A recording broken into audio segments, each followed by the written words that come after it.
We gotta find.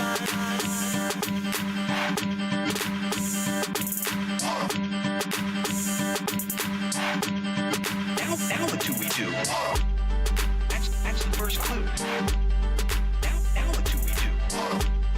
That's the first clue. We gotta find.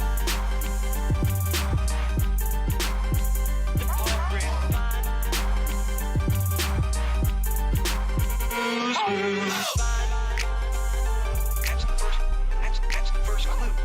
We gotta find. That's the first clue. That's the first clue.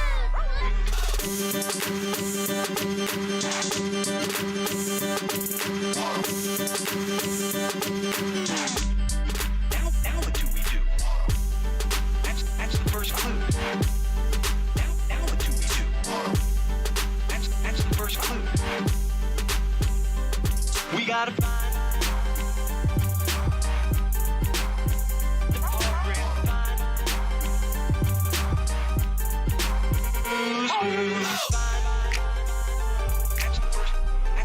That's the first clue.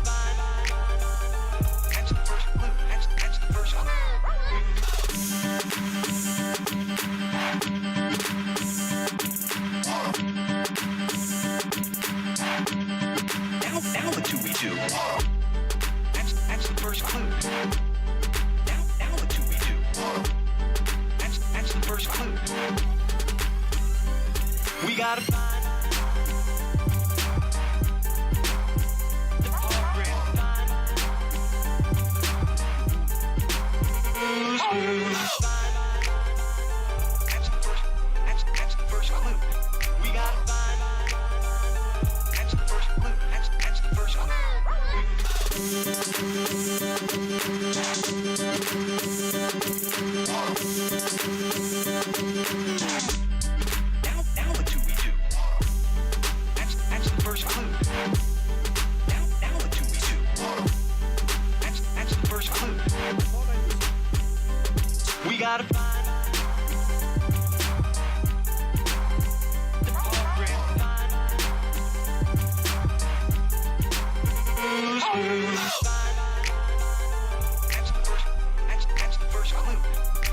find. That's the first clue. That's the first clue.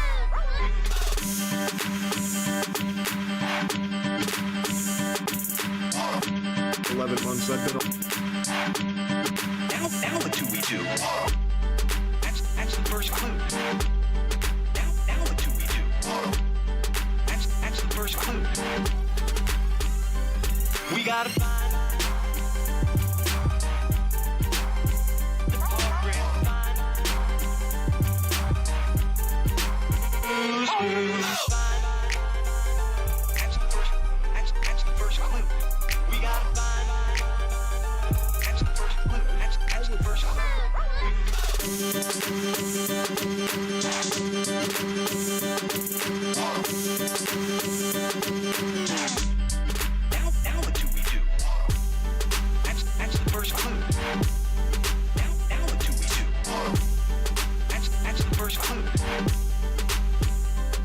We gotta find.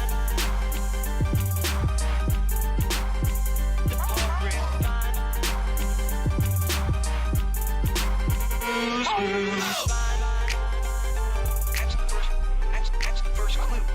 We gotta find. That's the first clue. That's the first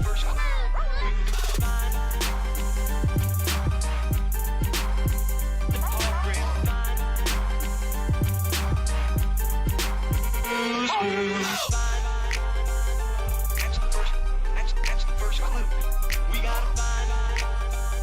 That's the first clue. That's the first clue.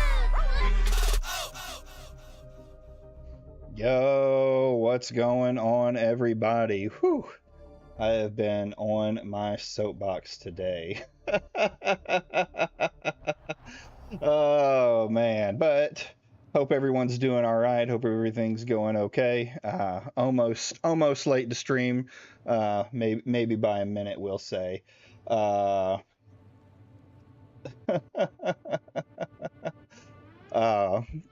But we've had an interesting day. So, like the stream says, we're going to be going over some pirate software again, kind of finishing up. There's been a couple other things that have come out over the pirate software stuff.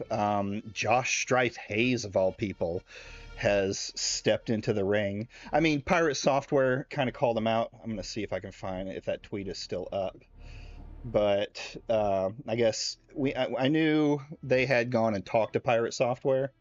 But then, by the look of it, Pirate Software kind of used them to, I guess, try and make himself still look right. It's pretty sad, pretty lame. I haven't fully read it yet, but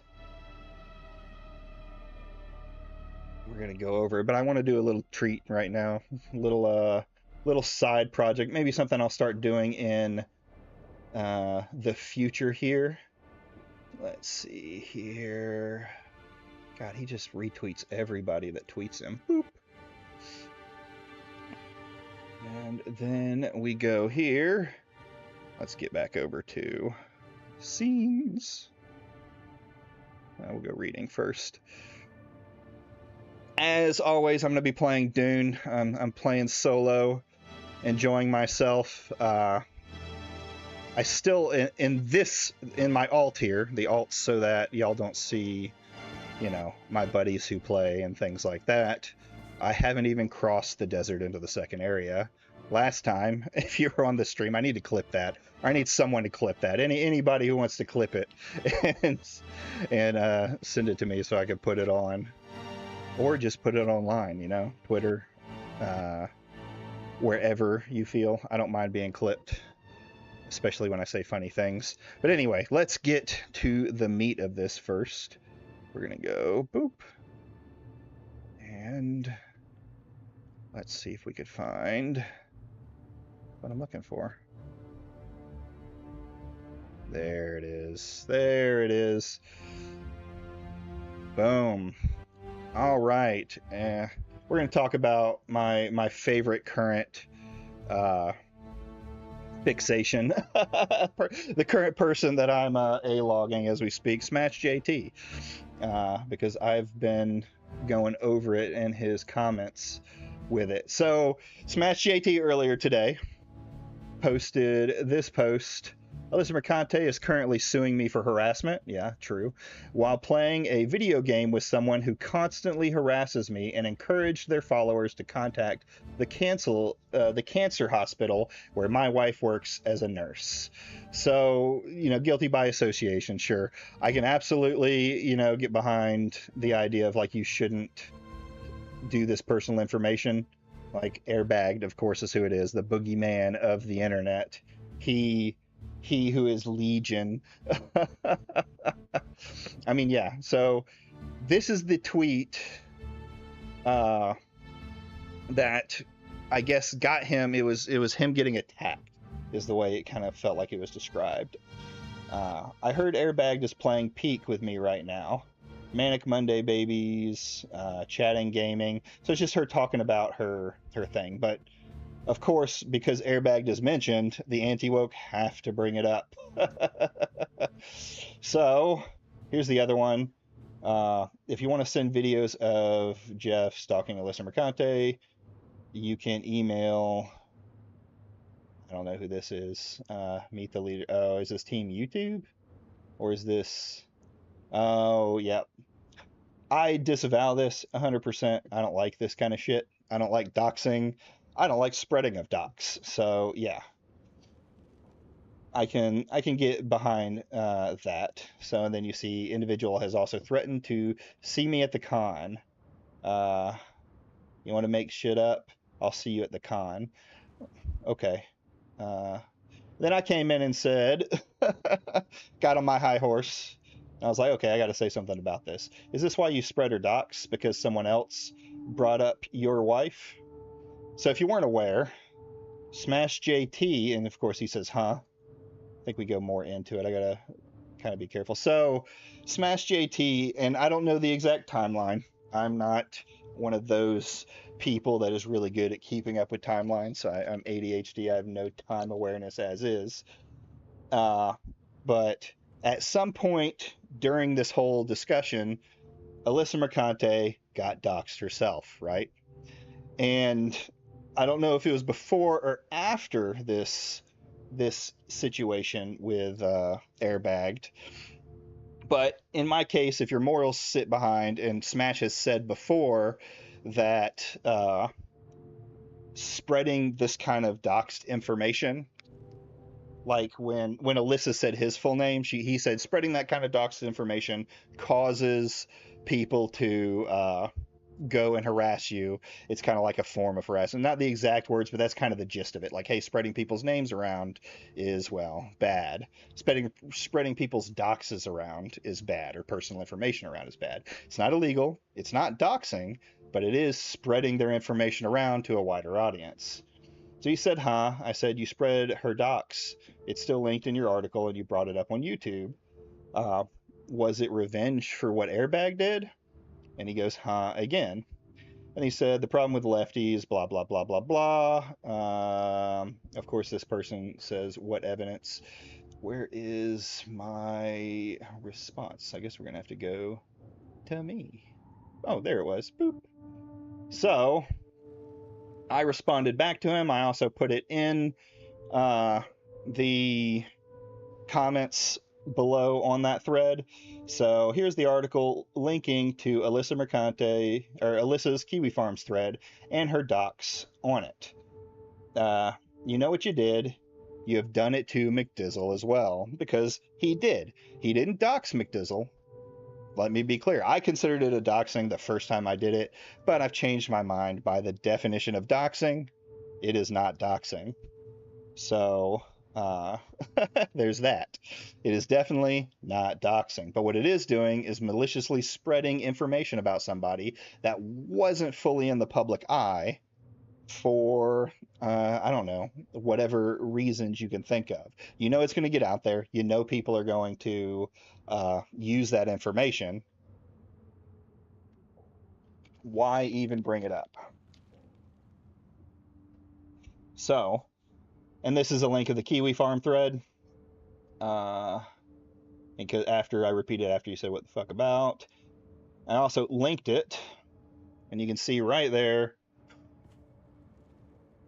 Boom. This is to a article thread where they're talking about the cease and desist.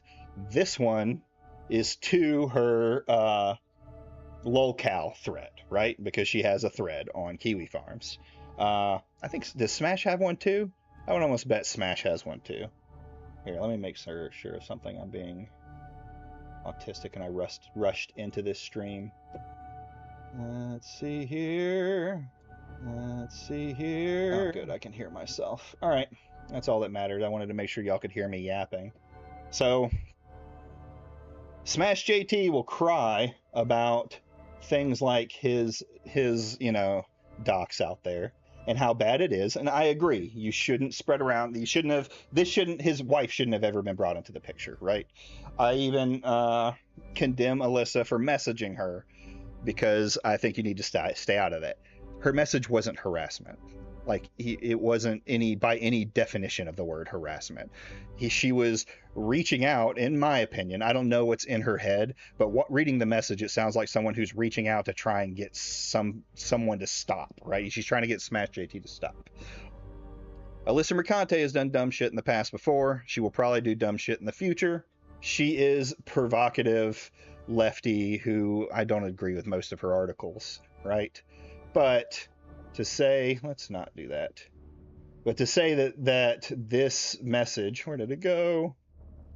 Smash's message, like, is just as bad. Like, it's you don't really care about this stuff. You're signal boosting it and pretending that they're all awful people, but you're the same awful person, right?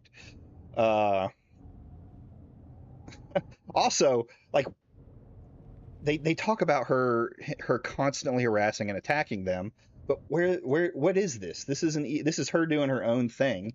If you don't want to bring it up and cause problems, just, don't bring it up.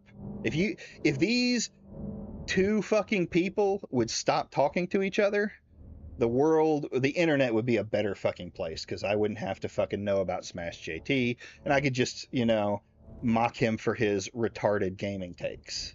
But that's kind of my little segment here. I might actually start putting together little segments to bring up and talk about, with some videos added to it. Because there is video where he's going over that one. I couldn't find the tweet, but I know there was a tweet with what's his name? Will of the Fans, where Will of the Fans posted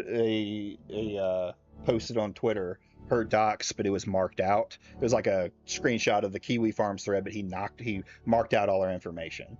So it was spread maliciously by those actors when it didn't need to be. Just like Airbagged doesn't need to bring in Smash's wife. But anyway, now that we finished that thing, we're going to get into the meat and potatoes. We're going to get into what we want to talk about, or what I want to talk about. My favorite person, Pirate Software. So last time we saw Pirate Software, before had viciously gone after, or he really was against the initiative Stop Killing Games. He made a bunch of points that were pretty much proven wrong, but he got no kickback for it. Last time we watched, the Ross's video going over what Pirate Software got wrong. We watched, a video with Moist Critical. I've got the actual video that I wanted to watch about Moist Critical here, the Pirate Software situation. This is the one where he goes into him a little more, because him and Josh Strife Hayes talked to him in the background, and from my gathering is it didn't go so well. I'm going to see if I can pull up the pirate tweet if he still has it out, or see. I think Moist is going to bring it up too, and we'll talk about it while I try and get across the desert. Hopefully I don't get eaten by another worm. I have no doubt most of you have noticed over the last 10 or 11 months I've been a lot happier. Glowing, really radiant. You can tell probably just from my voice alone and this striking smile. So what is the secret to this newfound happiness of mine? The one trick doctors don't want you to know? I haven't been online as much. I've been going outside far more frequently, spending time in the real world. And as such, I'm sure many of you have noticed over the last 10 or 11 months, internet drama hasn't been a huge focal point of the channel, because I haven't seen a whole bunch of it. I haven't kept up with the vast majority of it. And of course, occasionally I've still dipped my tootsies in some of it, like if there's something particularly wacky going on, and I still cover like news and crazy shit going on with aliens and all of that kind of thing, or if there's like a really cringe, prankster that got arrested or something, I'll still talk about that. But it's not like a fixation for me like it used to be over the last few years, where I was covering any and all internet creator space hoopla. And I want to keep it that way. I'm having a lot more fun not doing that. That being said, there is something that has unfolded here that's like the John Wick killing the dog moment that's bringing Pirate Software bringing everybody back into the drama. Me back, just very temporarily. And it's Pirate Software. Yesterday I talked about Stop Killing Games, and there's no way to talk about Stop Killing Games without also mentioning Pirate Software, because of the profound effect he has had on that initiative in its demise. I say demise, but it's not actually fully cooked, but it has been on life support, and Pirate Software did play a big role in that because of 2 videos he made, as well as a stream, shitting all over it. And that's not even doing it justice. He was full-blown tooting on this. He was shitting on it with some fart on top. And a lot of what he was saying about Stop Killing Games wasn't accurate. It was a misrepresentation of the initiative. And the guy behind it, the guy spearheading it, Ross, finally set the record straight on a lot of the misconceptions that Pirate Software helped to put out there and kind of exacerbate these thought processes that just weren't accurate for what the initiative was actually aiming to do. He finally set the record straight, and I of course wanted to talk about it as someone who does actually care about it. Now, as I've said, I've been a little more off the grid. I bought a fucking farm, so I've been, living off the Lord's land recently, and I've missed a lot of the internet happenings. Farming, really? Pirate Software's previous anime arcs of drama, like with World of Warcraft, and the one after that, and the one after that, and the one after that, and the one after that, I didn't pay a whole lot of attention to. I only got little tiddlywinks, little... I think so. That's the problem. Is not a lot of people like Pirate Software had such a such a trusted fan base. Like, he was well known and trusted in the industry that no one really thought otherwise about it.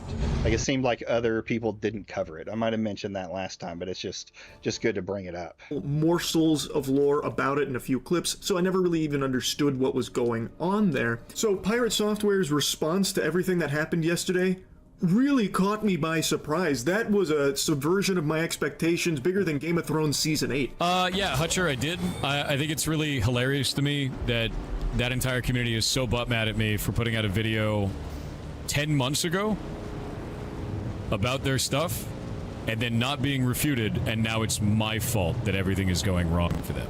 I cannot believe his ego.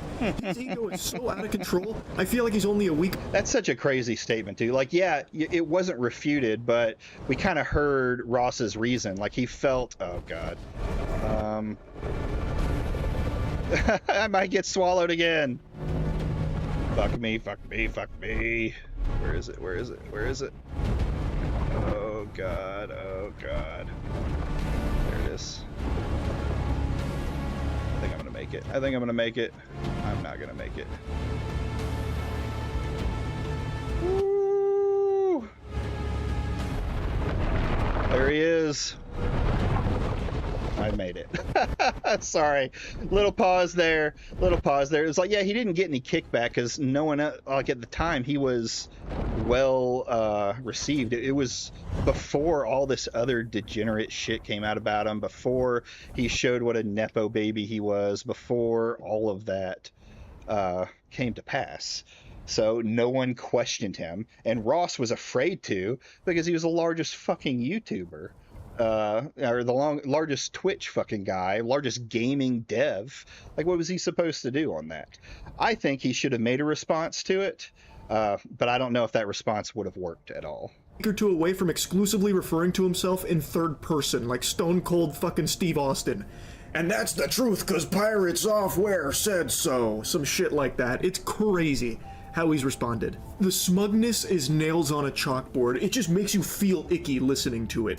And he goes on that same talking point multiple times in the clip about how, like, oh, I guess I'm fully to blame. I guess because I made those videos 10 months ago, it's my fault entirely that this whole thing crashed and burned. Yep.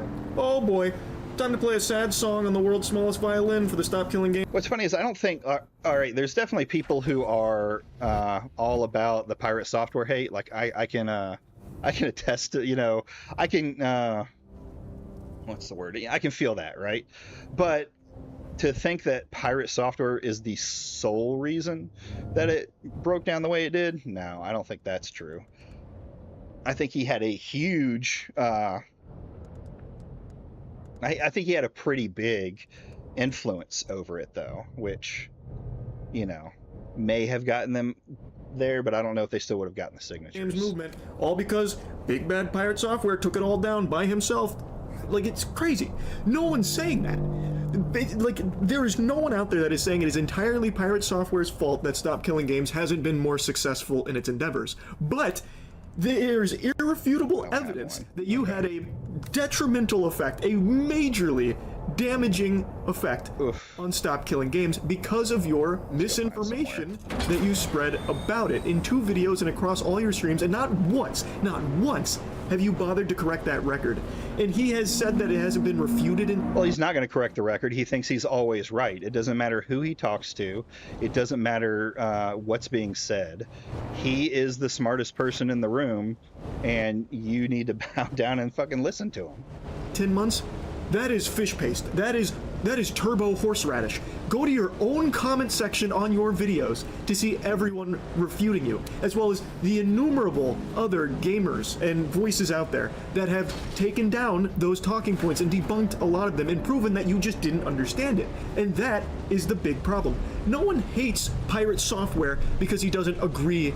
Yeah, apparently there's been, of course, since Pirate Hate is in the air, they've been re-looking at his game in a lot more people who do development and coding for a living have come out and kind of said, like, yeah, his code is pretty garbage, and here's why. And some of them are, you know, fairly, I don't know about known in the industry, but like fairly, they say they have decent credentials in the industry, like 10, 15 years or more. With Stop Killing Games. The reason so many people are angry at him, myself included here, you can disagree with the movement all you want. If you don't like the initiative, I'm not your fucking dad. You make your own choices there. But the reason so many people, myself included, do not like how Pirate Software is handling all this is he is refusing, outright refusing, to just admit any level of fault, that he was wrong about anything. And that couldn't be more clear from these clips as well as his tweets that he's made. It's actually his tweets that really sent me off the fucking rails here, off my gourd. Let's start with this little nugget here that he deleted from last night. So he tweeted, oh, here we go.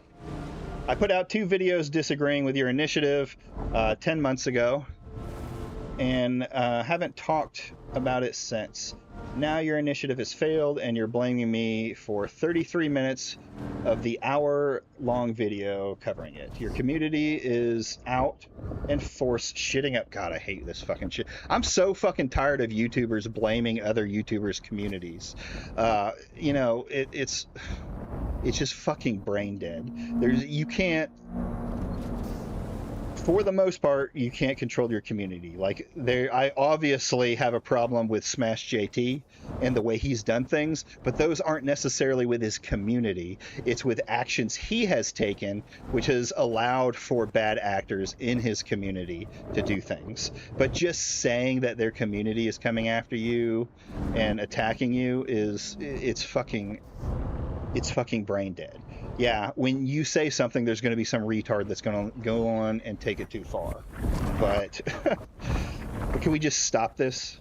Directly at Ross, the guy behind Stop Killing Games, talking about how he made those videos 10 months ago, and since then, his community has been nothing but hateful. A scourge, a fucking tyrannid threat that he must destroy.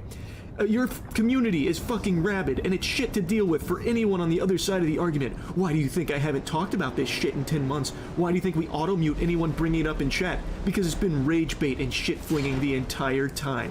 And just goes on about like how he is the victim of Ross's toxic, terrible community, which is hilariously hypocritical coming from Pirate Software, when in his videos and his streams he makes it very clear and is very rude about how much he dislikes not only Ross but the movement. And it's not like he's being very professional and polite about it, you know, buttoned up. Listen to it. So this was my first encounter of it.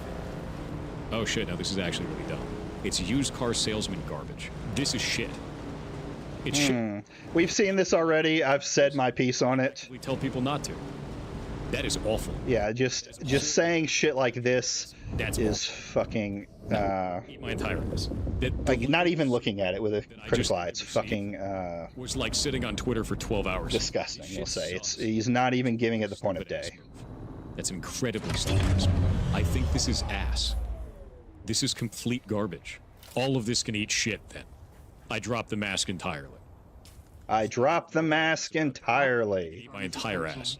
The whole thing. Do I not That have sounds a... stupid as shit. Wait, Yeah, what? I'm sure it's Ross and his community that are actually the assholes here. Brother, come on, you can't possibly be calling the wambulance with a side of french fries here about people being mean to you when you are literally the one that started the shit Fucking moist. calling. And by the way, Ross never even addressed this for 10 months because he didn't want to dilute the initiative into just having it be boiled down to drama between creators, which I think was actually very big of him. The only reason he's talking about it now is because it's at the end of its life.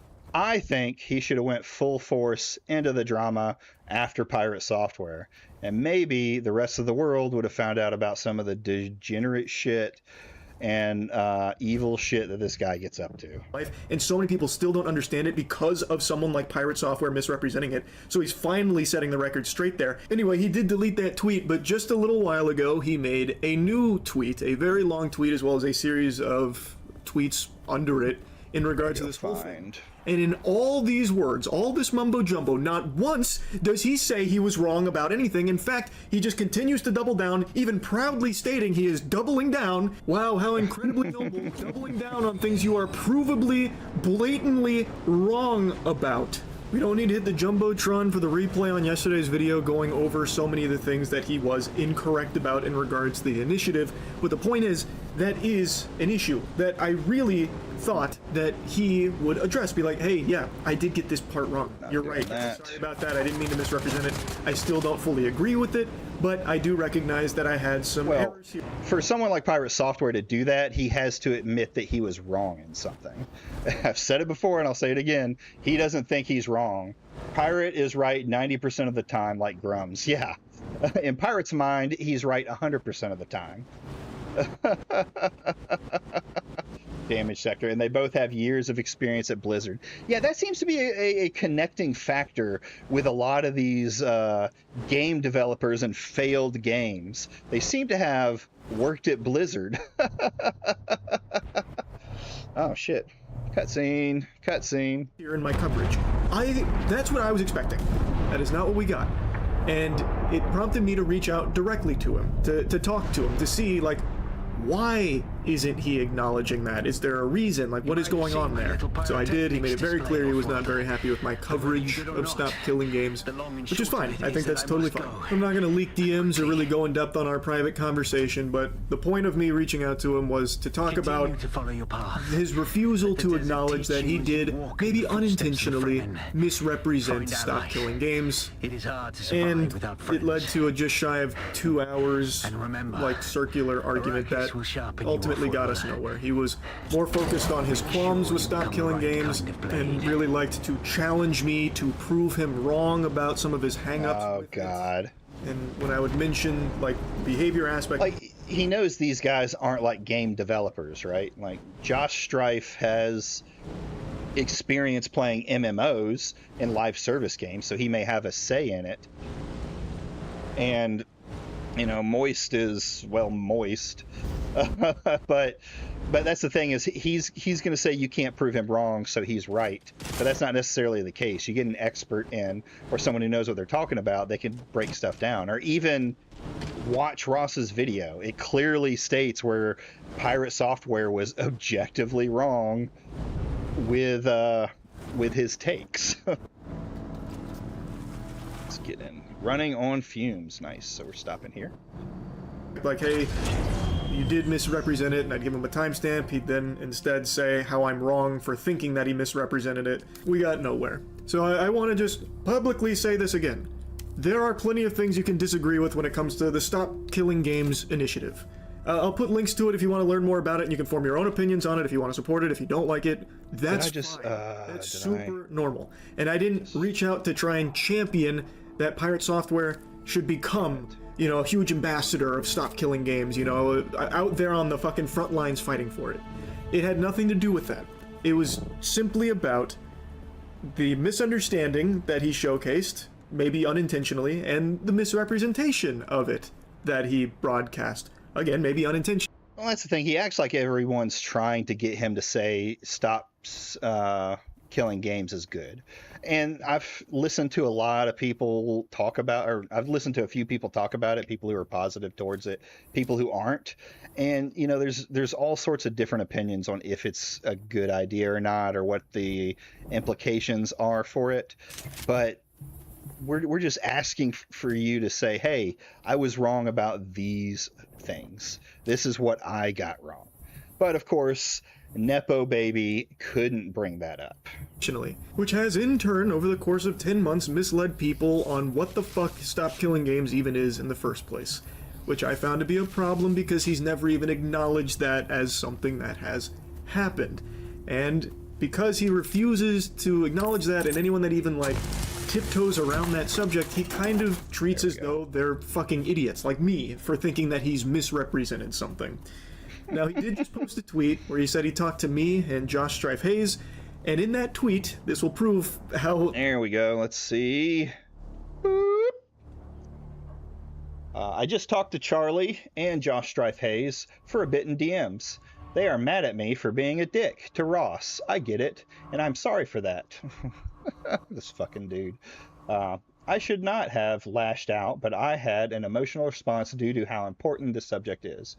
On the developer side, I have been in constant battle with people online for nearly a decade, trying to inform them how difficult it is to make and release video games.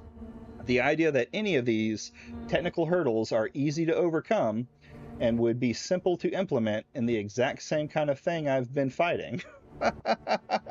He's sorry for shit. Well, yeah, I agree. He's not sorry for shit. Well, it's I'm sorry that you're mad at me kind of argument. When I bring up the issue with leaving online-only games in a functional playable state, hey, fun fact, his game that he's making, what is it called? Oh God, what's the name of that damn game? I almost said Ember because you got me on that Grums kick. His game, though, is online only. He uses a type of... Well, he's bragged about his version of DDRM, which is attached to Steam achievements. Heartbound. Thank you, Kimoji. Heartbound. But he's talked about like how they're attached to the Steam achievements, and the game isn't hackable. And I think like very soon after that, his game was hacked. It's not very thing. If I can find the clip, because I was rushing around instead of getting ready for stream. There's a guy who talks about the security side of it. Funny thing about his game, he started to release micro updates too, so the Steam doesn't flag as not updated in X months. Is that what he did? He's doing like useless ones. Even when he first started getting called out to it and it hadn't been touched in months, I want to say that it wasn't touched. He was still what's the word? He was still like, the updates that were coming out were not revolutionary. They weren't anything major. It was like language codes, and some even look at his update history. All right, let's go find it. We're on boom. Gotta find Steam store Heartbound.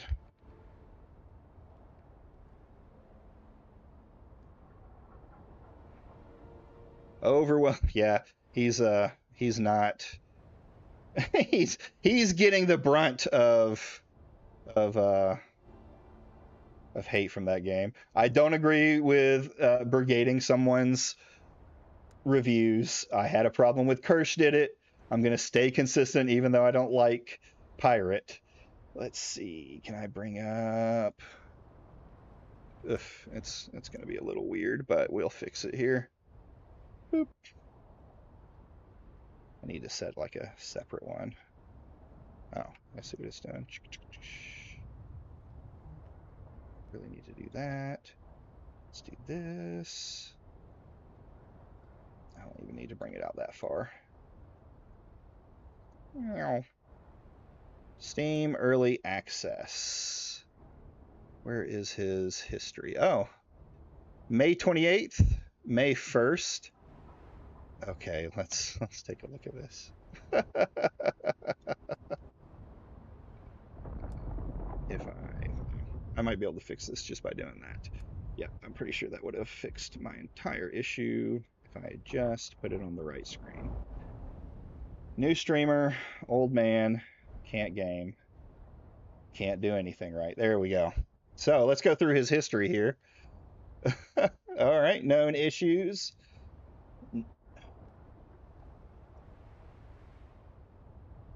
So this is 1.0.9.643. Russian language has not been updated past Fern Road and okay, got it. Well, that's really not a known issue. That's just you haven't done it yet. Like, English is the only language past the. Again, these are not like known issues. This is just stuff you haven't put in the game yet. Like a known issue would be like a bug that has been happening that people are messaging you about, letting them know, hey, I know this bug is a thing. New content. Facial animations have been updated for all internet interactions in the Clash. Text box positioning has been updated. A new facial expression. One new facial expression. Oh, man. And for Emilio, music timing has been updated for Emilio. Sound effects, like you just changed the times. Okay, I'm no like coder, right? But these things would feel like one number in code, right? I would go in there and just change the value. This doesn't seem like you're doing hard hitting. Roads interactions in Clash have been updated, but what does that even mean? Emilio's interactions have been updated. What does this mean? They've been updated. Their interactions. What are their interactions? A lot of things can be an interaction. Shift HUD by 1 pixel, which is an update. Oh yeah, that's true. The Factus can now make an appearance during the clash. Combat timing for Roads Breakdown has been changed to be slightly Come on, man. This is like a number, slightly faster. Hey, I changed the value from 0.01 to to 0.011, right? Bug fixes. Updated Heartbound to Steam SDX 1.6.1, which should help with the Steam Deck issues. Okay. Please report bugs. Okay, bug reporting. This is the only bug the game has? I have heard otherwise. Okay, so this is... Jesus. Aren't they usually a little bit more significant than that? Known issue. Russian is still not in the game. English is still only past that point. Okay. These aren't known issues of the games. This is just shit you haven't added to it yet. Okay. Okay, a new route. New routes have been added. Okay, that sounds significant. For every possible interaction path. Okay, that's with roads during the clash. Okay, so we've got 2 updates a month apart that are working on the clash. This section is exponentially complex. Of course, you're gonna fucking tell me how complex it is and why you are taking so long to finish this game that one guy made a similar game to in under a year. How many years are we at now? 6, 7? Fight her. Okay. This section is exponentially complex due to your choice to skip her entirely. Okay, what does that mean? Is there... Okay, this might make sense to me as a layman if there is choice in the game that can lead to a different ending, right? But it wouldn't be... I don't know. This sounds like he's trying to play it up. As such, it took quite a bit longer to write, so apologize for that. Okay, but it was a month. Okay, so this one was... no, spoilers. This one, May 1st. This one, May 28th. How long was it before? April... I mean, these two are closer together than these two. We went to lunch with Fern. We never moved during the encounter. We fought Rose and lost in combat. We did not... Okay. But these aren't like the interactions. These are the specific things that are going to happen. Like, what did you change about them?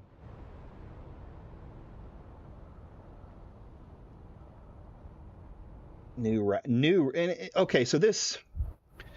New routes, right? So this is a thing that's already been created, but he went through and did whole new routes for everything.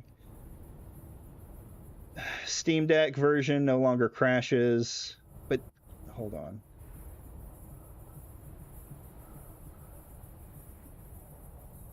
So he's still having problems with Steam Deck. Linux version no longer crashes on startup under the configuration. April update moved. Was going to drop the update last week or so, but Sorry this took us so long. It was super complicated. I was going to drop it, but so this is going well.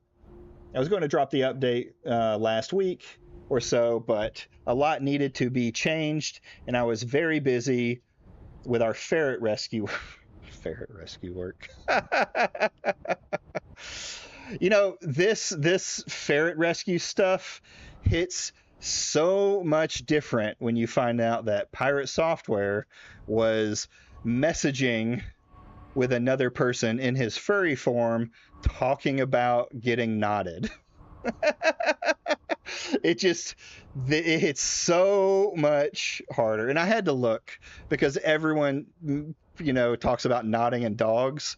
Ferrets knot as well. And that is, I have a resident furry. I have nothing necessarily against furries. I don't have anything against furries in general. I'm pretty libertarian on that. But pirate is incredibly degenerate as we find out more and more. So that just hits me really differently. Thankfully, I have everything written and implemented. Implementation is a breeze, so that's not what's going to be an issue. With that in mind, here are all the routes in the upcoming patch. Why are you fucking putting updates for the upcoming patch? I don't give a fuck about what the next patch is. I want to know what you put in this game. And this is all the same shit that was in the last one. So this is just a copy paste. This one you copied and pasted to the top. What the fuck? ARG has also been updated to the next step. Okay. The Steam version of the game has also been fixed in this next update. Okay, so it's not working on Steam. Also, as a point of clarity for those that are upset at my streaming schedule and the game I play on there, I run a company of 15 people and a ferret rescue. I don't give a fuck what you do in the background. If you're going to be a game developer, if you're going to make a game that people are going to pay money for, then I don't give a shit what else is happening in your life. Yay, you know, you're saving ferrets, sure. You have 15 employees. Why aren't they working on the game? If this indie game could pay for it all, I definitely would just be doing this. It cannot and was never been... I cannot... Wait, or it cannot, and I have never been able to. The stream and the community that supports me streaming allows me to work on this game and accomplish all of the objectives I have set out. 6 fucking years for a game in RPG Maker. And you're still like, oh, woe is me. I have an animal rescue that takes up my time. I decided to start a company with 15 employees, even though I have a game that I'm also putting out. So I had a game company, and then I'm pretty sure the order is, and then I started another company, and then I got put on what is that gaming company that's making a live service with Ludwig. So yeah, cry me a fucking river. People don't give a shit what you do. They want you to make the game they asked for. And hold on, this is okay, hold on. So this is 6.643, right? Patch 643, 642. This isn't even a patch update. It's just, hey, I'm moving. This is what 642 is going to be. This one's still 642. New stuff coming this week. So these are just updates. He's just putting in updates of things that are going to happen. Holy fucking shit, dude. You're right. He puts it out about once every month. April, end of April, May, end of May. Let's see how many of these he's done recently. The Russian language. When is this one? This one's March 2nd. So you only did one in March and waited a month. February 1st. And this one's 6.4. All right, so what did I miss? Pirate Software is apparently trying to avoid getting this guy's not working on his his game got kickstarted, by the way, too. Yep, I did know that. So people have paid for his game. They're expecting a project to get done, and he's this game came out before he became a big streamer, right? I'm pretty sure it came out first, or it started to come out, and then he popped off as a streamer, and then he just completely abandoned the project. Then people started calling him out for it. January 19th. This is the first 6.4. Yeah, he's doing micro ones. What's the one before this? This is just a January update, Pirate Software monthly update. All right, let's do it. Let's fucking watch on YouTube. Let's just do this. Boop. Yeah, I wanted to talk a little bit about why Heartbound has not been updated for so long, and it's this. The community exploded inside. Back in November of 2023, we had an average of about 400 viewers. This is now. I've seen this video. Maybe we'll fucking watch it again sometime. But yeah, your community exploded. You no longer wanted to make the game. You just were making so much damn money off of streaming. Known issues. December 2023. Yeah, this is November, October. When was it that we got to 6? Like nothing significant. These are all tiny little updates. Pending values review for Heartbound should now be fully compatible with Steam Deck. This is in September, and it is still not compatible with Steam Deck. So that's it. This is his dead game that people have paid for and are never going to see finished, because he's just going to keep doing this shady, weaselly shit to get around making the game. This is not updating the game. This is not keeping your people informed. This is making small changes to the fucking animations. Rhodes interactions and Clash. Like, none of this means anything. You're just saying shit at this point, and no one believes you're working on the fucking game. So, that's something. Thank you for showing that to me, Kamoji. Oh, man. Let's get back over here to Moist Critical hating on him. All right. Get this sized back up right.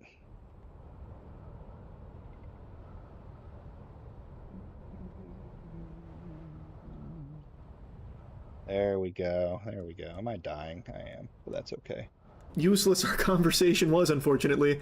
There's not a single peep about misrepresenting what Stop Killing Games was about. It's more so about how the public just doesn't understand game development, and it kind of reads to me like we're all just too stupid to understand it from his side of things. Our conversation basically amounted to toilet paper, unfortunately. Again, I was focused on, you have done this. Maybe unintentionally, you should at least say that you have, or like, you know, are you aware that you did this? And then it became more of like, nope, I didn't. You're wrong.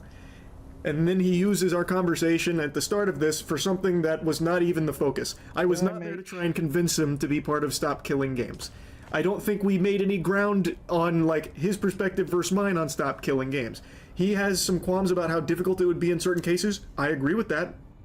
Bro, when somehow you managed to give Grums a run for his money on the title of scummiest game dev, oh, absolutely. At least Grums was in charge of a company that failed, right? People talk about, you know, Pirate's history, and he, as far as I know, he wasn't like ever an actual game dude. He was a cybersecurity guy working in Blizzard's bot group trying to take down bots. But yeah, he's fucking the worst. For sure.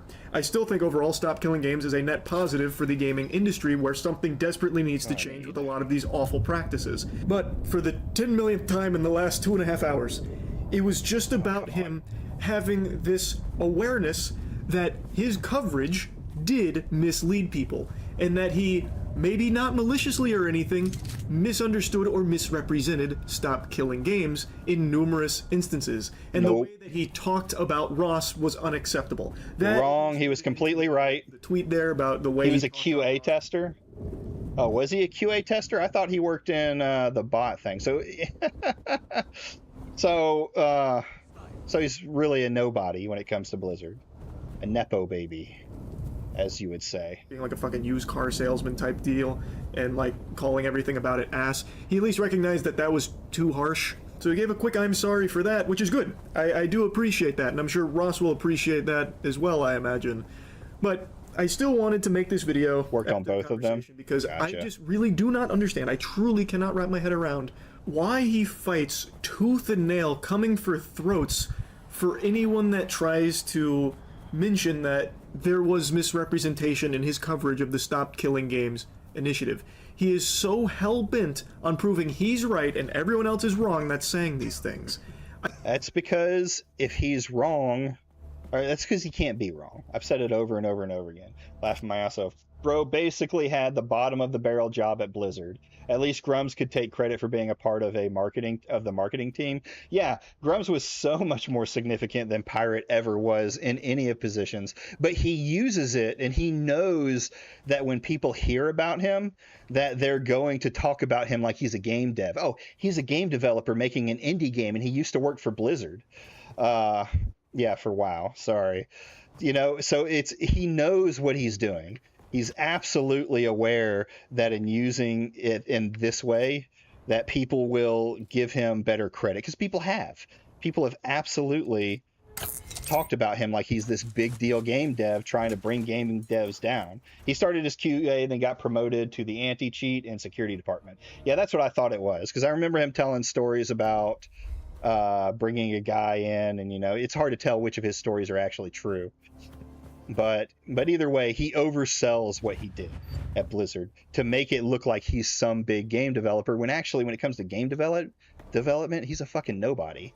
When I heard about, like, I thought Heartbound was a little bit more like, I thought it was kind of his own thing, because you think he's this big time developer, but it's a RPG Maker game. Now, don't get me wrong, there's nothing about that. Is Undertale a RPG Maker game? There are some RPG Maker games that I've seen that I thought would be awesome indie projects, but he obfuscates what he's actually is and what he's doing, and it pisses me off, considering there's so many good indie game devs out there that deserve your money. I just don't. It's not RPG Maker game. It's from Game Maker. Game Maker, gotcha. And those programs are there for that. So I don't hold anything against anybody who uses them. It's just the way Pirate uses it is, it gives him more credit than I think he actually has. You know what I mean? He's just treating it like he's got the mega. Red Stain. I don't understand why people listen to washed up devs that haven't proven their worth for years. So if you're talking about, like, Pirate hasn't proven himself yet on gaming, and so far he's proven himself to be bad. But Grums has proven himself to be a terrible dev for years, and still there's this side that is, sure, he's the greatest thing since white bread. Fuck Ludwig for ever boosting this loser. I'm not a big fan of Ludwig in general, but I don't know, to give Ludwig credit, we'll say, I don't know that he would have even been aware of all of this stuff about Pirate software, right? People weren't going on Pirate's Kiwi thread and reading all the stuff like I was doing. His game tries to be Undertale and Omori. I don't know Omori too hard. Ludwig is a loser and cover up. Mind, once in a generation galaxy brain that no one can possibly. I am covered up. What are you talking about? Plebeians are beneath him, and we're lucky that he even graces us with streams, and we're stupid for thinking that he did anything wrong here in regards to his coverage of Stop Killing Games and what it's actually about. It's just so odd to me, because if he would just come out and be like, yeah, you know what, looking back on it, really reflecting, hearing what you guys are saying, I can see why this was so misleading for so many people. I didn't mean for it to be, and yeah, maybe I misunderstood some of these things. This would not have been nearly as big of a deal as it has turned into. And I went back and looked at some of his previous dramas, I suppose, and that is a common thread with Pirate software. Like in World of Warcraft, he made a mistake, but he completely refused to acknowledge the mistake, and it made it a much bigger... Finally, people are seeing... Finally, people are seeing him for the loser that he is. Other people are paying attention to stuff like his roaching out. I'll admit the first time I saw Pirate Software is probably the same time that everyone else saw Pirate Software. It was his endless fucking shorts on, for me, YouTube. I can't TikTok. If I downloaded TikTok, I would never come up again from the couch. But I never really thought anything else about him. He was just like, oh, it's like Moist Critical. It's just another YouTuber who's big, whatever. Man, if I was a game dev, I would never try to be directly an asshole. Yeah, I mean, you gotta devs. What did I say? Gaming devs have it rough because gamers are so gamers, right? We tend to always be like, if you mess up, we're gonna let you know about it. Okay. So, but Pirate was a turbo astroturfed by YouTube Shorts. Oh yeah. Well, you know, it comes into that play of his what's the word? Blah, blah, blah, blah, blah, blah. His cybersecurity side. Like I think that's what he did. Is he found a way to boost himself in the system. I do believe he has some cybersecurity experience, and that helped him to realize, oh hey, if I do this, I'll get boosted in the algorithm, and then I can you know, that'll make me bigger. I'll become a crazy YouTuber or something like that. So yeah, that's where I think he kind of got it from. Let's see here. Okay. Back to it. For him, which led to a ton of other problems. He just has this inability to, like, accept that he can make mistakes. Like, he does things wrong sometimes, and he needs to recognize that it's okay to be like, yeah, I did do that wrong. You're right, I was incorrect in this. And it would save so much of a headache. But he just comes across as a narcissist. He really does, unfortunately. Mm-hmm. An armchair Reddit psychologist here gonna diagnose him as a narcissist or anything, but like, that's what it comes across as. He just refuses to admit that he ever does anything incorrectly. It admits no faults. Do I have these? Ever. Except, I suppose, to Ross here, which maybe this is the beginning of a big character development for Pirate Software. He did apologize to Ross for how he treated him and what he said about him. I think that's great. No, what? Did he? For understanding where people like myself are coming from with your coverage of Stop Killing Games and why people feel the way they do about what's happened. Did he apologize? Like, it wasn't much of an apology. The way I see things, I wonder if some gamers would be like the devs or gaming companies they hate becoming the thing that they hate can be quite scary. I mean, you can see it with, like, if you want to talk about, you get into a subject of like the games journo debates and all of that. A lot of that is very much very similar to things that are happening in the world. Like the games journalists, what is it Nazmir quoted me, we traded in games journalism or bad games journalism for worse games journalism, right? I swear that becoming successful these days is based off playing the algorithm and not actually being talented. God, I hate the current internet landscape. I think there is a truth to that. I'll definitely say there is a truth to that, but I don't know that that's the whole truth, right? I think with, like, there's a part of it that's luck. Absolutely, there's a part of it that's luck. I'm lucky that I even got the 7 people I got in chat right now. But you also have to be entertaining, and a lot of people think they're entertaining and they're not. I mean, of course there are some people who aren't entertaining but get it for the right message, you know. They become popular for spewing the right message. I don't think this is what I'm gonna. Yeah, I have to do it this way. Okay. Boop. Also, Pirate Software is an idiot for not seeing the net positive of game preservation. Yeah. Well, I've heard some other people talk, and I agree. Game preservation should be like the priority to me when it comes to that kind of initiative and those kind of things. But there is something to say about how all-encompassing it is. Now, I think a lot of the people who are like, oh, it's just too encompassing, need to slow down. It's about starting a conversation, right? It's not a bill that's going to change the very groundwork of everything immediately. So I think it's, we should be willing to have the conversation. Oh God, no! Why weren't y'all paying attention to me? I'm starving to death. Or thirsting to death. Okay. Let's drink a little. Drink a little of my pee. There we go. I don't like things becoming lost media. I agree, and that's where I want to see this initiative come around, right?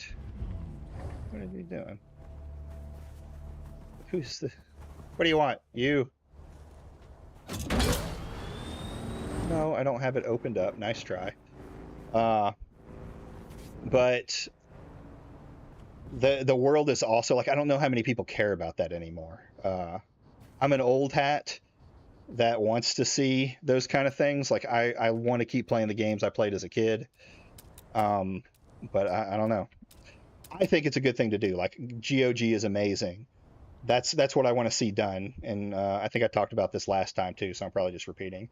I mean, when it comes to YouTube, I get, but I'm talking about the creative folks getting buried under outrage farmers. Yeah, well, I mean, outrage sells, and it's always been a thing. The news media has used it for years, so yeah, I get that. It sucks. But it's kind of like the market you have to deal with. It's what people are going to watch. I don't want to ever be like, I'm very what's the word?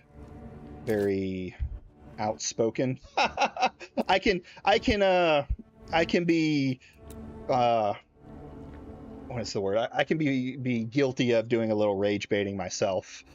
I have some my thumbnails can be that way, but I get what you're saying, like the whole Smash JT stuff. But if you really look at them, like a lot of those, it's a quick burn. When you do a lot of rage baiting, it ends up being a quick burn. You burn out pretty fast, unless you like commentary channels that have been around a while. It's more than just rage bait, because they're giving actual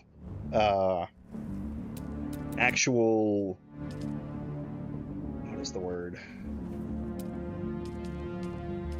Criticism or actual information. Like they're actually talking about the subject, versus like a group like Smash JT, which will just, rage bait to rage bait. God damn it. There we go. I'm going super elaborate, and I'm probably going to suffer for it because I'm going to die. All right, so that's Moist Critical. Let me pop out here.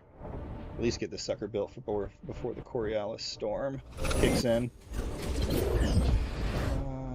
That was the next one. Responses. So, but anyway, I won't keep you. Okay, thank you.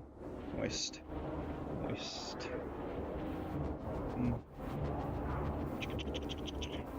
At this point, would rage baiting would be considered a type of propaganda used by anyone on the left and right? Well, yeah, I mean, all of their stuff is propaganda, whether they like to admit it or not. But I don't see, if you're you can be controversial without being a rage baiter, right? Without necessarily having to do that. Yeah, sometimes you're gonna have to use some rage bait tactics, like thumbnails. Thumbnails always have to get someone's attention. The Leafy is here era of YouTube is what's killed creative on YouTube, and monetization. Yeah, I mean, I could agree with that. I don't mind the idea of monetization, but you're right. People start chasing ideals, or they start chasing money instead of what they're actually talking about on the. So yeah, that happens, and you really can see it once somebody starts making some money, because they'll lean into that content even though they've done a bunch of other stuff. But anyways, the next video that we're going to talk about is Upper Echelon did a video on pirate software. I have actually heard in some of the places that I watch and go through that it's kind of bad. That Simon said he's trying to like play devil's advocate on it, but from what I've heard, he fails to mention. Like the thing about pirate software is everyone wants to think about it in the vacuum of this thing, but you have to look at pirate software as a whole, I think, in this situation. And it's all the shit that's come around here, the WoW stuff, him constantly going after small creators who talk about them and take down their channels. There's just a list of things that pirate software has done that's scummy behavior, and it makes what he's doing here. It kind of opens everyone's eyes to what he's doing here. Oh yeah, that's a really terrible one.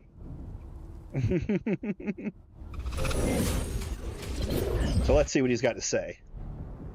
Okay, today is a little bit of a different video, but honestly, I just want to weigh in on something that's been percolating through the online world for a while now, recently coming to a head yet again with regards to a movement that I previously endorsed called Stop Killing Games, which makes me want to say my piece and give my opinion on an individual named Pirate Software, who kind of feels like the internet's current villain, I guess, across a pretty wide variety of communities.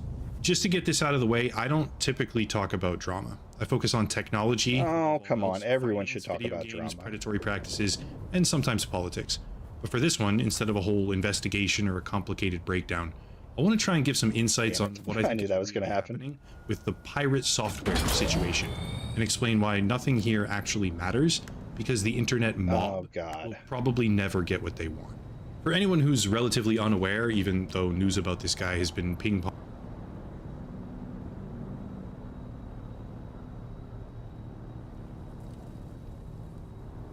around various platforms like YouTube and Twitch and TikTok for like, I don't know, 6 months straight. Pirate Software is an ex-Blizzard employee turned streamer, and lately he's kind of a lolcow. Lolcow, for those of you who don't follow sort of deep internet lore, lolcow is a Kiwi Farms term, which means someone who can be milked for laughs.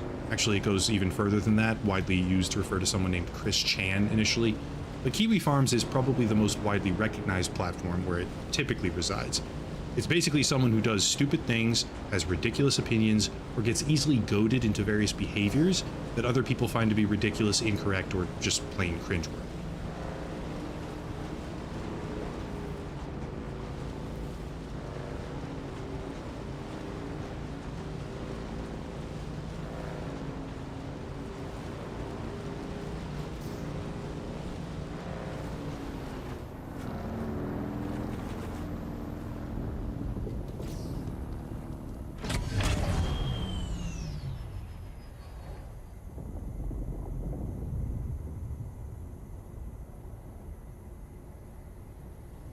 Examples of other streamers that are widely considered to be lolcows would be Darkside Phil, of course, also known as DSP, Wings of Redemption, or even maybe Boogie2988 more recently. In all honesty, it's really not a pleasant thing. These people are ridiculed, insulted, and often degraded for entertainment purposes by tens of thousands of viewers. But if we're trying to make sense of the current situation, pirate software situation that is, we have to understand that widespread mockery and ridicule is a core component of what's happening right now. Here's a lightning fast summary of how it all went bad for him, before I try to explain, in my opinion, why it will never end in the way that most people seem to want it to. Here goes. Back about 5 or 6 months as of when this video gets made, Pirate Software was part of a classic WoW guild called OnlyFangs. The guild contained a pretty hefty number of large streamers, that was like the whole purpose of it, and as a result had millions upon millions upon millions of viewers for almost everything that they ever did. During the daily activities of the guild, Pirate Software ran into a situation where his group, or rather the group he was in, he wasn't the leader, made some mistakes. Being that the game is hardcore, if you die, there's no coming back on that character. You have to make a new one, which can take hundreds of hours. So after the mistakes were made, the group fractured and communication broke down. During the chaos, Pirate Software ran for his life and basically adopted a sort of every man for himself mentality, which didn't necessarily kill his teammates, but he probably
Yo, gather round, let me tell you a tale of a blinking mage whose courage did fail. Dire mauls the scene, the pull went wrong, and Pirate's loyalty didn't last too long.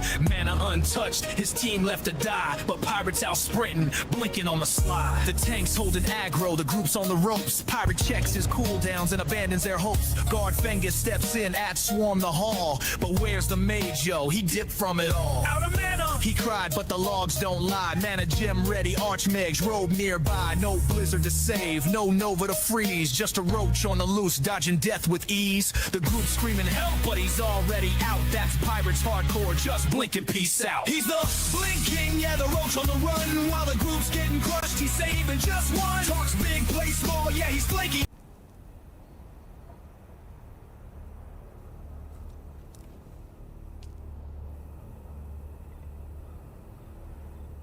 probably could have helped save them. Basically, he just played super badly. Okay, that's it. Well, when you're talking about the hardcore online gaming communities, that's like the cardinal sin of group content. Okay, it's like the worst thing that you can do. Not to mention the fact that he purports to be extremely good at the game, which resulted in a tidal wave of criticism against him, on top of nicknames. Everybody called him Roach, things like that, memes, and to be completely honest with you, whether or not you think it's deserved, harassment, okay? People harassed him a lot. Now, I never talked about this back when it first happened because I could not possibly care any less.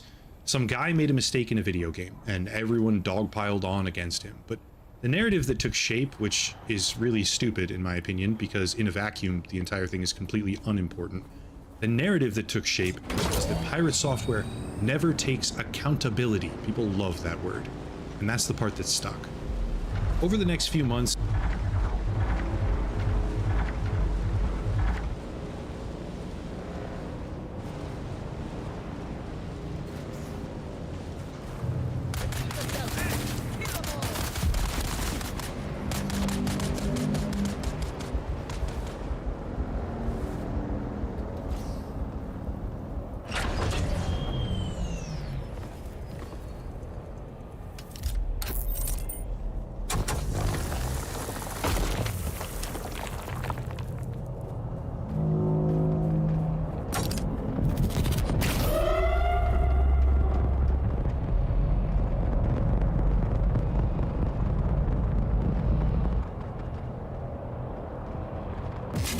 his entire online existence. People went back through his archives. They found out that he was almost certainly faking his playthrough runs for puzzle games of all things, looking up answers and then pretending to be oh so smart in front of the camera. People found out that he allegedly sent out DMCA strikes against an indie game that may or may not have actually deserved it for maybe using his voice.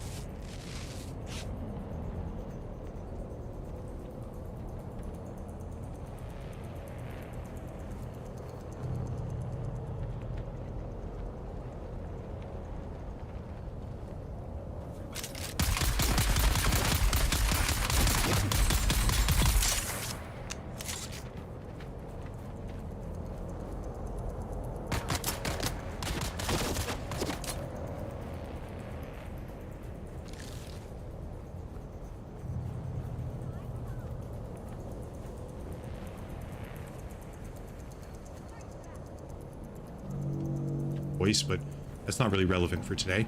And something that realistically should have died off pretty quickly, that is the atmosphere of this is the popular person to hate right now. I mean, people should have moved on pretty fast.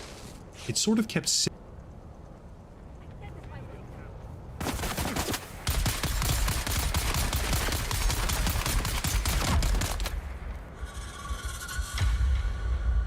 simmering down below beneath the surface. On a personal note, I think I do understand why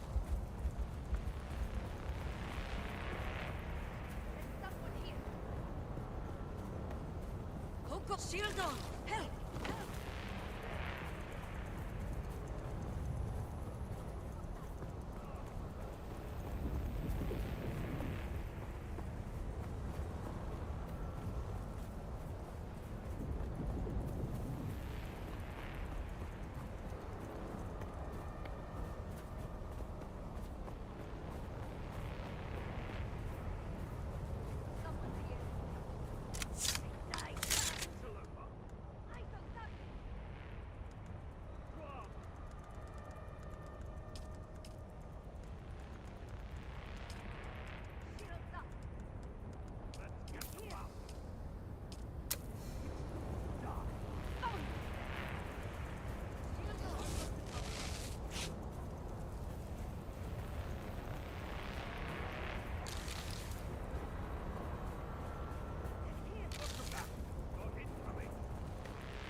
entire online existence got torn apart.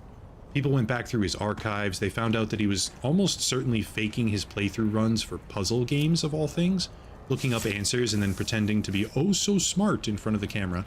People found out that he allegedly sent out DMCA strikes against an indie game.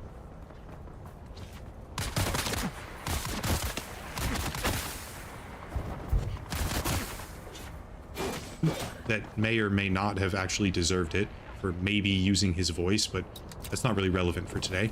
And something that realistically should have died off pretty quickly, that is the atmosphere of this is the popular person to hate right now. I mean, people should have moved on pretty fast. It sort of kept simmering down below beneath the surface. On a personal note, I think I do understand why that happened. Pirate software, for many people, is not a likable person. His mannerisms, his cadence, especially his attitude, it's...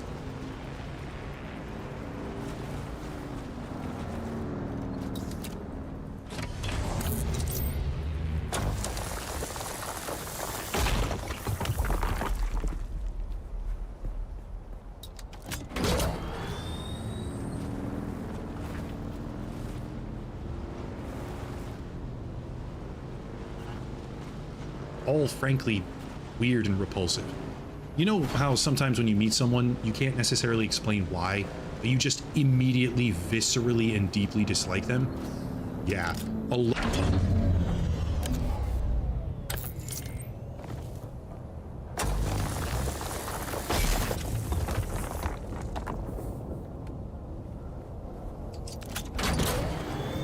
A lot of people feel that way about pirate software, myself kind of included, which led to a sort of feedback loop where thousands, maybe tens of thousands of people who already disliked him. Shit, I am muted, motherfucker. Fuck me. I do it all the time. Okay, let's try this again. So he said, I don't, you know, that pirate software just is hateable, right? But that's not it. Pirate software has done actions over and over and over again that, oh God, here we go. I'm about to get eaten. Where am I trying to go? Oh God. Not paying attention. Oh no, he's still on me. Where is he? Woo! No, there's no way I got away. No way. Oh, where is he? Ooh. Okay. gotta just play this one time. Get some of y'all on here and y'all just watch me get eaten by a worm. But anyway, he was saying that, you know, he's just hateable, and it's not that he's just hateable. He constantly does things to the detriment of other people around him. He pretends to be a know-it-all when it's clear that he doesn't really know what he's talking about. There's so many things, you know, even pushing past all the degenerate shit that he's done and pretended that he hasn't done. There's so many other reasons that he's like a bad person. This guy is a fake nice guy and the worst of the fucking worst. So let's see, because vindicated by all of these discoveries, piling onto anything that they could see that would reinforce their pre-existing opinions. It's a vicious cycle, and Pirate Software was fully immersed in it. But the reason I'm weighing in now, of all times, is because something else happened. I'll keep this part short. There's this movement in video games spearheaded by a channel called Accursed Farms, a creator named Ross, who is highly intelligent, and I honestly respect him a great deal. And the movement is all about preservation of games. Yep. Lately, there's a problem where live service products can sometimes be taken offline completely, thus voiding the purchases that everyone made to begin with. And as an effort to fight against this, Ross led a pretty extensive campaign to actually try and get political representatives across the world to take notice and do something about it. Well, Pirate Software was an extremely vocal and bombastically pompous voice against that movement, right? There's stuff you can criticize about it, sure, but he was like one of the main critics trying to like rip it down and demean it. He came out with a couple of videos about how stupid it is, but he just blatantly misrepresented the actual goals. Okay. Okay, we got it. We're saying he's misrepresented it. Let's go. That Ross put together of what that sort of looked like. Oh shit, no, this is actually really dumb. It's used car salesman garbage. This is shit. It's shit. Not only do I not want to back this, I'm going to actively tell people not to. That is awful. That is a horrible goddamn direction. That's awful, dude. No, eat my entire ass. The level of stupid that I just had to receive was like sitting on Twitter for 12 hours. This shit sucks. That's a really stupid ass move. That's incredibly stupid. Coming from a guy who's a game dev, who's developing a live service game, whose current game is online only. All of this can eat shit then. I dropped the mask entirely. Yeah. I have no qualms about that. They can eat my entire ass. The whole thing. That sounds stupid as shit. Yeah, if you combine that attitude while being completely wrong on the merits of the argument, with the realization that he was more than likely faking his own accolades with regards to complicated puzzle games, and refusing to shoulder any responsibility in hardcore gaming communities, even when he objectively made mistakes, hopefully everyone can see the perfect storm that happened. Pirate Software had rapidly become one of the most popular online personalities to hate on. How did I get way the fuck down here? Holy shit, that's why. I actually have a very good idea of what he's going through, and I'm pretty sure that the end result of all this is an internet mob that will never get what they want, and thus can easily spiral out of control even further. So now we're a mob, guys. I am the mob that just, I don't know, wants him dead? Which it kind of already has. I just hope it doesn't get worse. So here's where I'm coming from. Over the years, like 7 or 8 years of doing this at this point, there's been a number of different times where I published something that made people angry, okay? It's not exactly uncommon. I do that a lot. Typically, actually almost exclusively, the people that get the most angry and the topics that cause the most anger are about video games, go figure. Gaming communities are on a hair trigger, and absolutely not in a positive way, about anything that they ever perceive to be even slightly disrespectful or negative towards them and their friends. Well, Sure, yeah, I can agree with that. one in particular comes to mind most of all.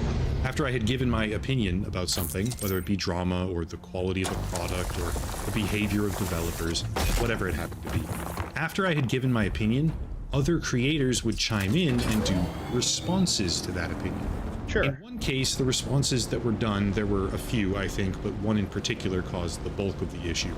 The responses that were done went semi-viral. One of them was like the most popular video that the content creator had ever posted on their channel, I think. And these responses, as well as the rhetoric that they used and the type of community that these creators had kind of deliberately cultivated for themselves, resulted in a completely ridiculous amount of harassment.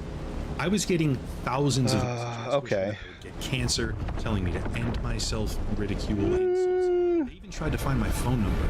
It went beyond YouTube. Here we go again. As a platform. I started getting emails. Okay, so it sounds like he's been through this before with, you know, a content creator watching your stuff and it going viral. But I would have to see this situation to compare it to pirate software. Yes, this happens, but is this situation that you're talking about? Oh, God. Oh, made it. Ooh. That's right, bitch. That's right, bitch. Fly off. Discord. Is this situation comparable at all to what's happening with pirate software? Because people don't hate pirate software because he had this bad choice and people have been seething over hating him forever. People hate pirate software because he's been doing stuff for years on this thing. It's and even then, a lot of it is people criticizing him and him crying about hate. Like half of the hate that he's talking about, I don't know that I believe. I don't see the stuff he's talking about. He has flat out believe he's talking about Doom 16 and the Griffin Gaming situation. I'll have to look into that then and see how that compares. We'll see how much time we have after this. But like, is it comparable though in that way? Okay, you had a video that someone made a video on. It went viral. You got hate for it. Pirate software has been, for the most part, completely protected by the community as being this, good person in gaming, this great game developer that's helping people out. And then it comes out that he's not that at all. He's stifling smaller creators that talk about him. He's hiding Maldavia's fig tree from everyone. There's a lot to the pirate software story, and I don't think Upper Echelon even took a moment to look at it critically about what's going on. He's just comparing it to a situation that he had that was negative. DMs. And basically over the course of like 3, maybe 4 weeks, it was just a never-ending constant stream of people on the internet trying to straight up harass me into submission over critique about a video game. The people responsible for it will never admit that they're garbage or that their fans are garbage for doing it. Okay, yeah, see, here we fucking go. It's straight up the fans, or it's the person's fault that he made a critique of your game or of your video, and that their fans came to it. Like it's all the fans, or it's all the creator's fault for what his fans do. So you're kind of right on here on the same side as all these other people like Pirate Software who cry when people harass them. Hasn't he even come out and said, like, Pirate's even complaining that Moist Critical's audience is harassing him now? It's fucking brain dead. Yes, everyone can't control their community. There are people out there that are definitely bad actors and will send their communities out to get you. There's also people out there that don't even, like, they understand the harassment you're going to get. But just saying, like, I don't know much about Griffin's games. He's an anti-woker, isn't he? It's you're on the internet, bud. Grow a fucking pair of balls. And that the whole thing was absurdly blown out of proportion for the sake of views alone. But that's also just an inescapable part of the online world. That's what happens when you come at things with an abrasive personality, which I did back then, even more so than today. And to be totally honest, hold on. It's not comparable at all, because it was just one bad take on Upper Echelon's part. Okay, then yeah. So it's not comparable. He had a bad take. People on the internet fucking went after him for it. What I sowed. Like, someone critiquing you for your bad take is not, that's something that should be allowed. Like, that's an important thing to happen in our space, on the internet space, I believe, to begin with. Like, that, yes, there are people that do it just for clicks and money, and even the guy doing it, Griffin, is basically discount Leafy. Oh God, I'll have to check that out. We may look at that after, just to get an idea. So, I mean, sure, it's a Leafy style thing, so you're going to get those retards that come out there. But like you said, it's not comparable to what's currently happening with Pirate Software, who has a long history of not just bad takes, but bad behavior. And as big as it felt on my side, Pirate Software is going through something 10 times as long and Oh 50 times God. larger than I ever experienced. Fucking cry me a Right, that makes river. sense. And also the part where I may genuinely offend some people, but it is what it is. That's kind of what this whole You don't offend me. This is just a shit take. thing's about.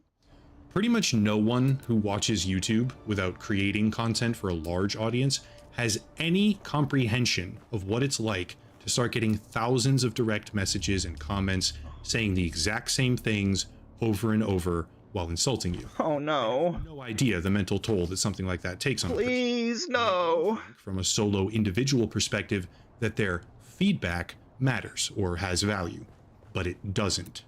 I know, I can already picture some people's faces turning beet red as they think, yes, it Oh, does. My opinion does matter, but no. poor upper echelon. Let's say you get 1,000 negative comments where pretty much all of them say the exact same thing. Okay. They say, All right. People can give me comments. I will read some of the comments in in my video. I don't get a lot. I'm a fucking shitter. But having been watching YouTube for a while, I've never seen anything profound come out of YouTube comments, right? Never any real good takes. Yeah, you could probably say like someone, congratulating you, or, maybe a little discussion can come up from it. But for the most part, no, it's YouTube comments. If you don't like that, just don't read your comments. cite the same exact quotes, the moments of the video, they use the same exact arguments, and they have a similar criticism about taking accountability. For each of those 1,000 people, it's Okay, yes, people use that fucking taking accountability as this, I don't know, gotcha, like you should take accountability for your actions, and it's not always the case. Sure, I'll go there, but this is not there are cases when saying taking accountability is the thing to do, right? Like, a guy completely shitting all over a gaming movement and then saying, with millions of viewers that harmed that gaming movement, you might want to call that fucking dude out for being a piece of shit. the first and the only He time might want to take a little bit of accountability when he says, no, I'm not wrong, even though he's objectively fucking wrong. that they said anything. To them, it's a reasonable comment that could have value, right? Because in a vacuum, it's the only one. But in reality, the creator reading those 1,000 comments reaches a point, even after probably a couple dozen of them, where they not only know what the next comment will likely say in some variation or another, they're already completely sick of it. Think about walking down the street. Why fucking read it? Then why fucking read it if you know it's going to be the same bullshit over and over and over again? I am okay. Example, I'm on X, right?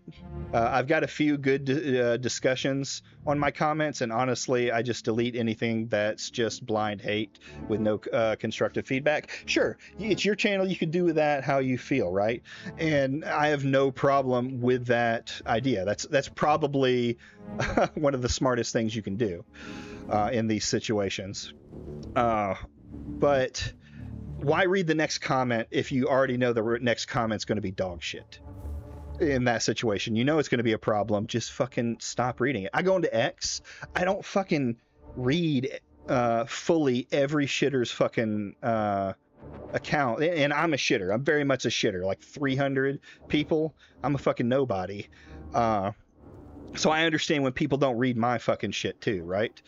But I don't read every fucking comment because most of them are brain dead. If it's a brain dead comment, I'm not going to give it any headway. If I can see if it's some fucking meme that I already know is going to be a parroted fucking anti-woke meme, I don't read it. There's no reason to. I know what it's going to be. You just have to fucking look past that shit.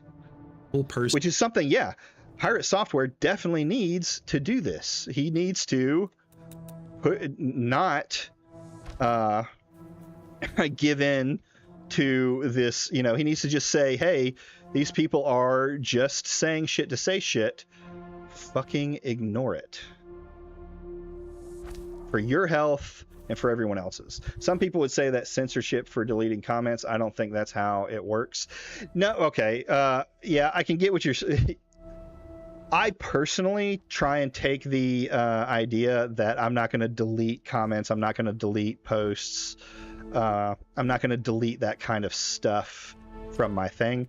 But to me, it's not censorship in the same way that people are talking about it. It's definitely not that legal version of censorship, but it's also like, it's your channel. You decide what you want to put on it, just like YouTube gets to decide what they want to put on it. So let's keep listening to these hot takes. Person that you pass says, your clothes are ugly, your clothes are ugly, over and over. What do you think happens after a couple of blocks? After the 100th time that you heard it, what about the 101st time? Does that 101st time have commensurate value? Does it make you think about something that you haven't already thought about 100 times over before it? The answer is resoundingly no. It is a worthless comment.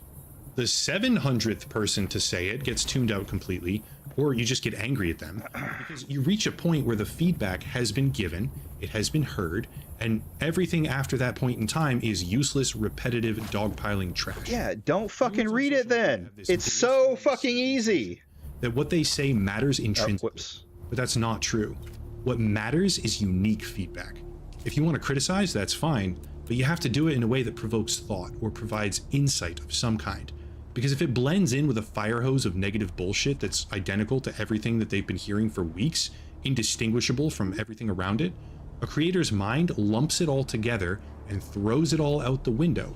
But that's actually one of the better scenarios. There was just a situation like days ago, like Oh no, no, no, no, no, no, no, no, no.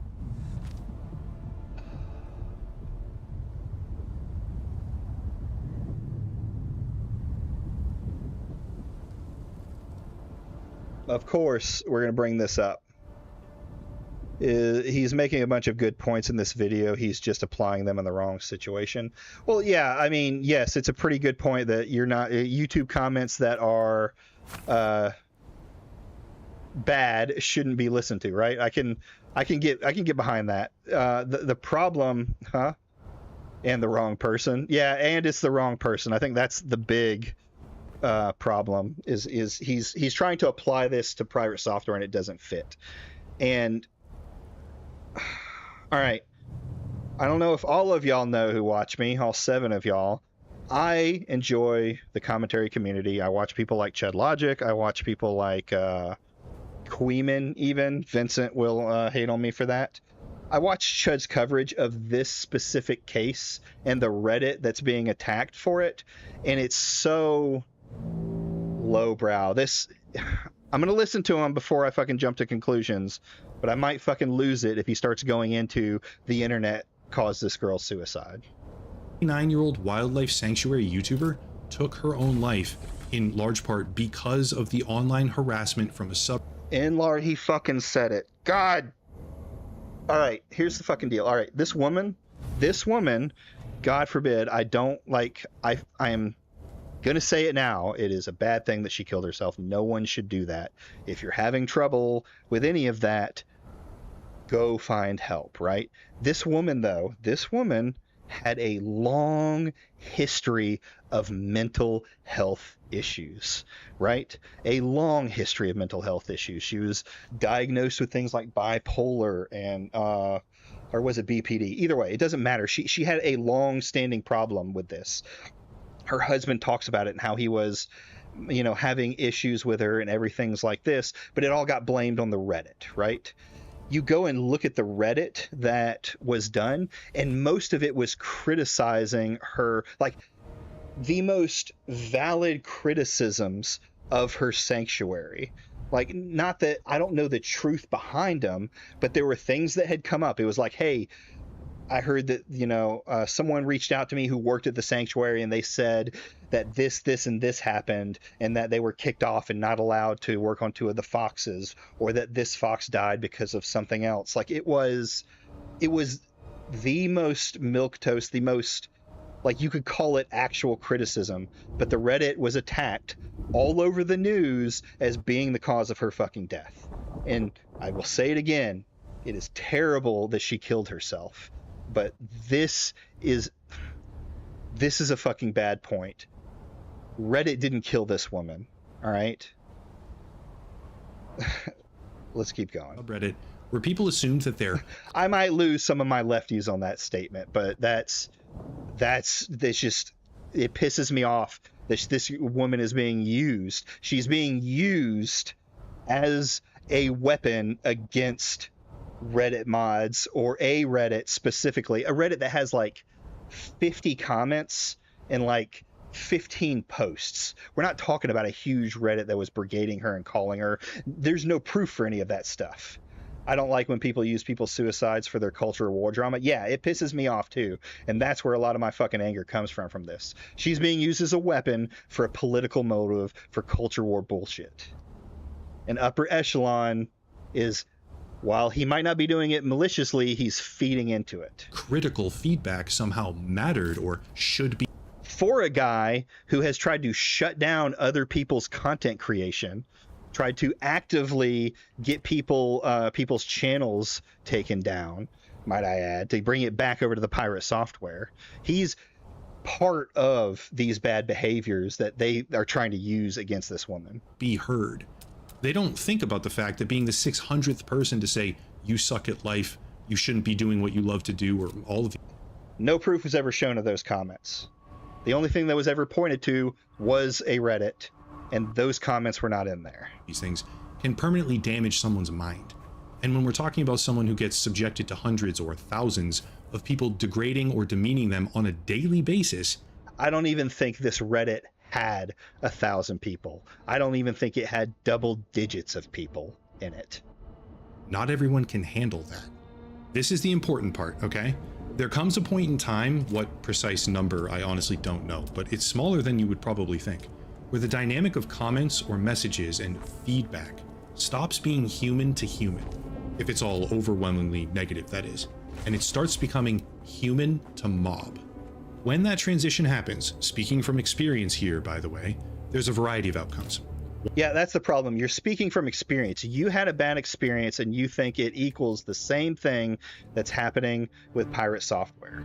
The news will always put things on blast while leaving a bunch of important details to make things sound more black and white. Well, it wasn't just the news, right? Well, I guess you could call it the news on there. It was the internet as a whole. Like one of the guys, one of the people who was on this Reddit started getting harassed hardcore, and he came out and said, no, I stand by what I said. What I said wasn't wrong. I didn't, I'm sorry for her death, but he was just like his things were criticizing the way the sanctuary was being wrong because people were coming to him that worked at the sanctuary. So, I mean, yeah. The problem is people will run with the smallest bit of information and never actually look into it, which is exactly what Upper Echelon has done here. He's seen this situation in a news article and gone, oh, look at that. That reminds me of when I got harassed. Harassing, bad. But that's not at all what the situation is with this woman and the horrific things that happened to her. One, probably the most common, is depression. Sinking into a feeling of worthlessness, which happens to a lot of creators in that situation. Hopefully they recover with time. The internet has always been shit. I'm glad I took those lessons of the danger of cyberbullying to heart. Yeah, well, so one thing I've tried to teach, you want to get into like Wargaming's dad's tips for the internet, right? One thing I've tried to bestow on my kids who aren't old enough yet for the internet, I very much believe that you shouldn't be able to get on the internet until you're 16. And while my kids, I hold somewhat to that, like minimal at 15, 16, getting more, and then at 18 they can have their full range. You have to teach people, like you have to build some sort of resilience to yourself to be able to do it. Like you have to, the idea that words don't hurt is fucking retarded, but you have to build your own resilience to these people so that you can live a normal life, or so you don't have any of these issues with these guys. Like people are going to say mean things on the internet, but some retard 1,000 miles away isn't going to, like, it's not going to hurt you. Like you can count on your hands the amount of times that this has actually equaled someone's death, right? This isn't something that happens regularly. It's not a reoccurring thing. Even when it came to like swatting and horrible things like that, yes, people have died from swatting, but the vast majority of them, it hasn't come down to. And police have gotten better at responding to swatting situations. Not always, not every county, but woe is me got attacked by Griffin, who got his just desserts in the end and is now a lolcow for people like Frit, I'm Alex, and Gara of the Rage. Yeah, I mean, those people who tend to be that way, there's a phenomenon amongst lolcows, is the people who go after lolcows tend to be just as much lolcows as... I'm gonna have to drink blood. Oh God. There we go. Give me a little bit of drinky drink. Let's go find some water real quick. I'm dying talking to you all. They're just as much lolcows as the people that they go and harass, right? It's kind of been found that these dudes are not normal people of society that like that talk with you. They're degenerates that tend to become lolcows in their own right. They take a break, who knows? But for me, and I also highly suspect that this is true for Pirate Software as well, for me it was stubbornness.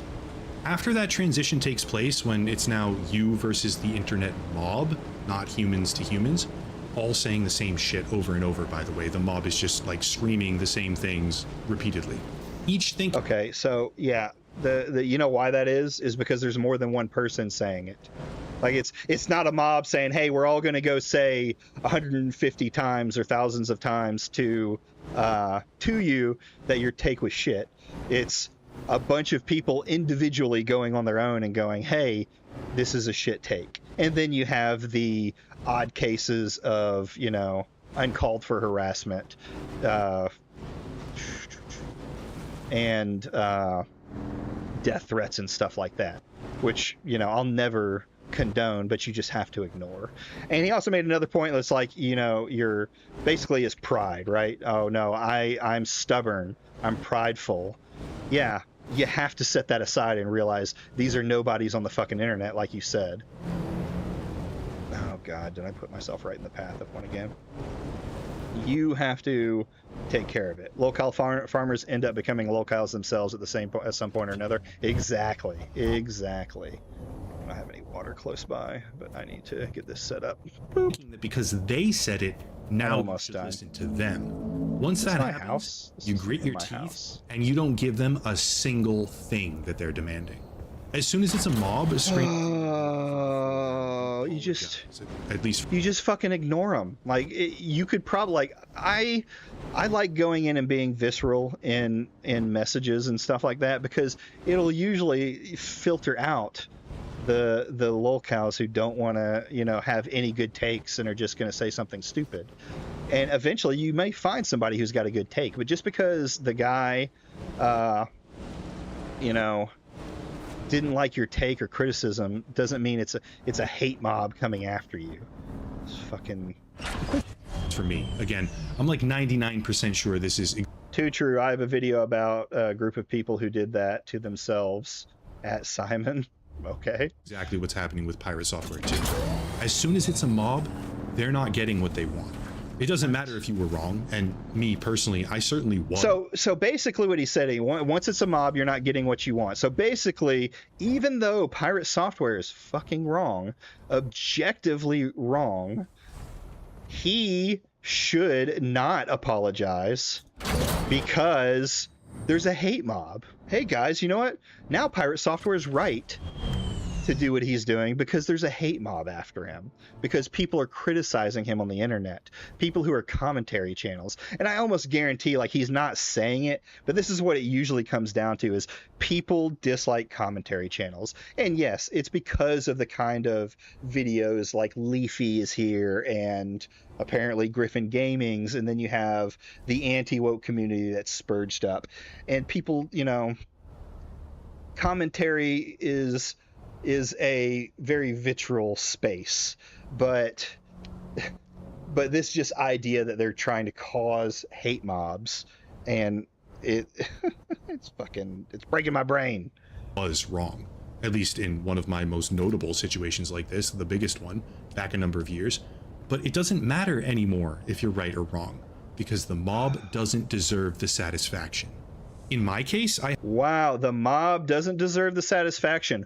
What about the guy whose game initiative you shit all over? The pirate shit all over. Does he deserve to fucking have his shit all over because the mob's going out here? Does he deserve not to have his good takes, or does not deserve the apology because of this? Like, you saw the mob's there, so I don't have to take any accountability now. Fuck. I had thousands upon thousands of people screaming at me to take a video down, so I left it up. I had people yelling at me to apologize, so I ignored them on purpose. I had people telling me what to do or how to act or what to say or how to respond, so I did the precise opposite wherever possible and denied the mob any chance it had of ever claiming victory, even a shred, in any capacity whatsoever.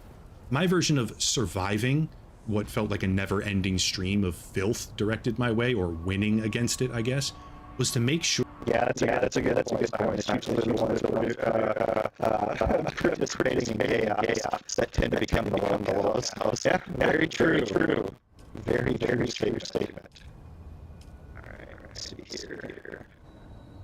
Here we go. Sure that these people got absolutely nothing in return that they wanted, and it worked. Do you think Tom is an example of the little cow now? Because you don't like his videos? Hello? Can you hear me? What's happening with the mic? Can you hear me? See.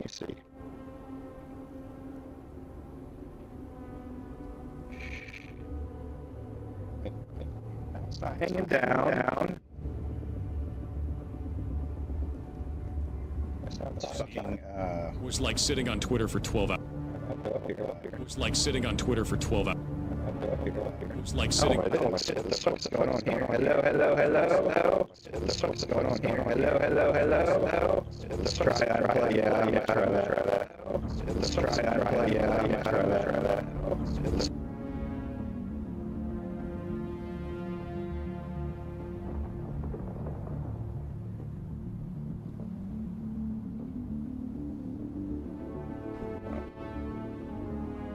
Hello. Any better? Stutters and echoes all at once. Hello. Well, I do have a fan behind me. Let me try.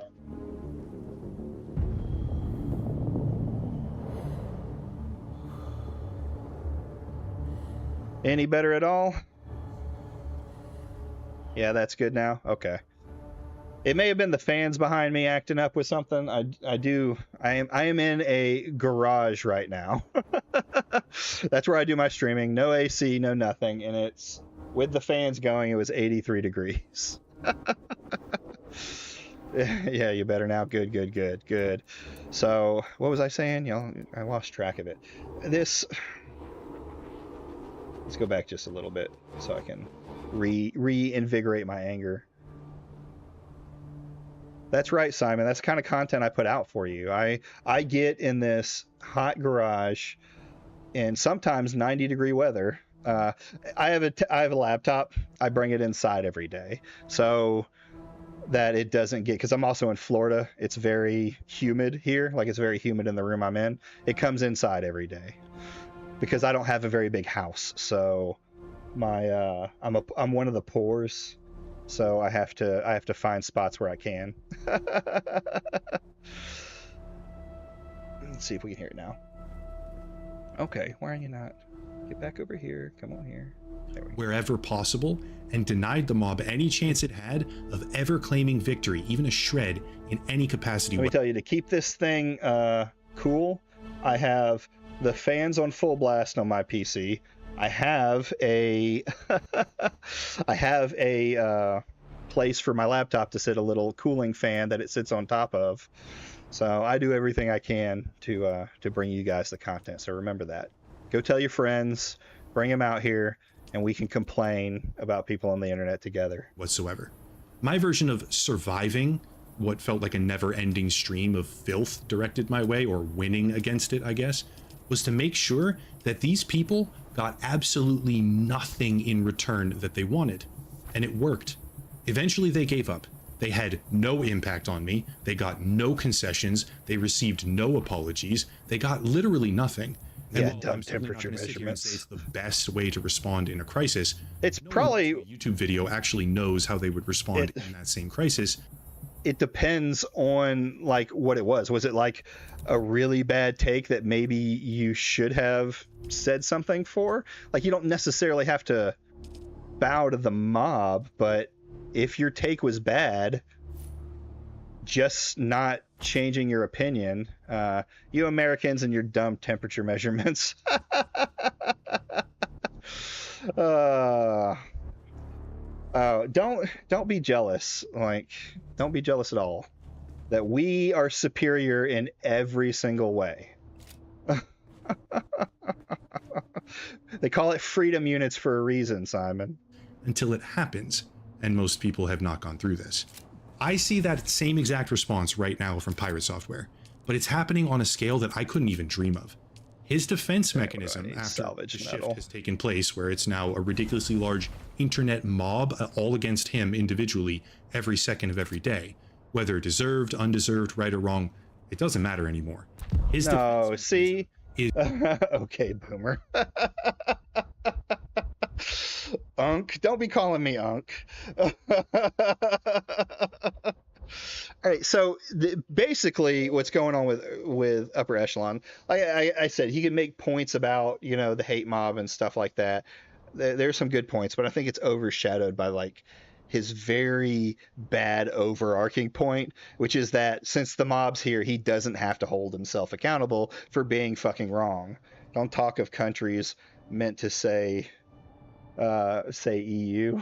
Oh, EU. Meant to say UE. United. What? Never mind. But this is a pretty.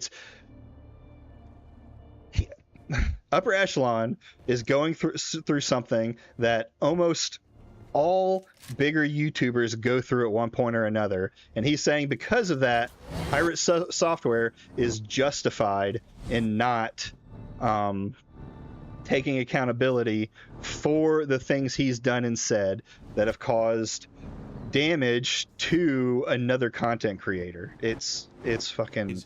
I will not cave to this mob, which unfortunately results in one of the largest torch and pitchforks. Oh, Upper Echelon, I see what you're saying.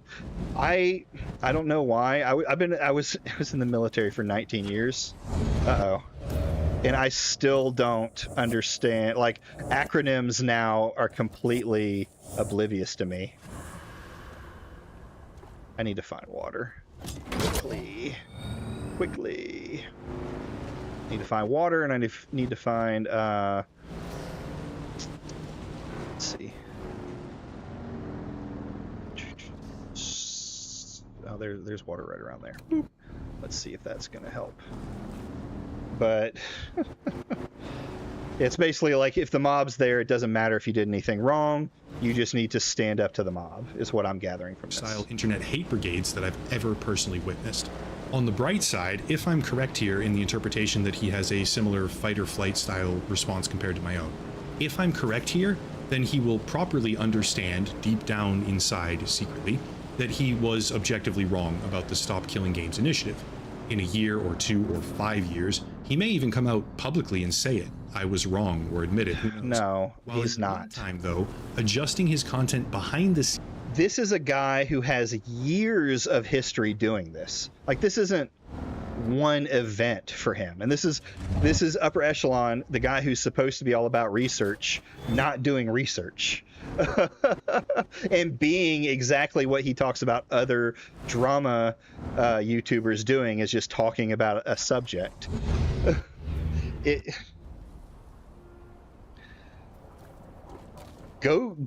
Upper Echelon needs to go back. I'm telling him what to do, so he's not going to listen to me. He needs to go back and look through the whole Pirate Software situation. He needs to read through that article of the Fox lady, and he needs to actually come to actual conclusions, because he's reading very surface level. Scenes in a way that incorporates the lessons learned from this debacle silently. However, short term, the rabid mob of internet viewers hell-bent on shaming him and publicly forcing an apology or a retraction or I don't even know what they want at this point. It feels like they just want him to have a breakdown. I don't think they know what they want either. It's just popular to hate him. But if I'm right about this, they'll get nothing. And I hated him before it was popular to hate him. to a degree, I actually kind of support that. I don't think the mob typically deserves to win. At the end of the day, This is the thing, it's not a win or lose scenario. There are people who are criticizing him for the things that he's done. By this metric, he's saying that Pirate Software is what's the word?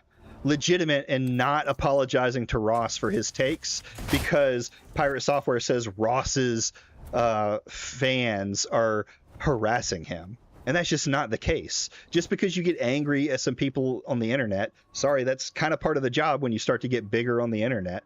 Even small people can run into it.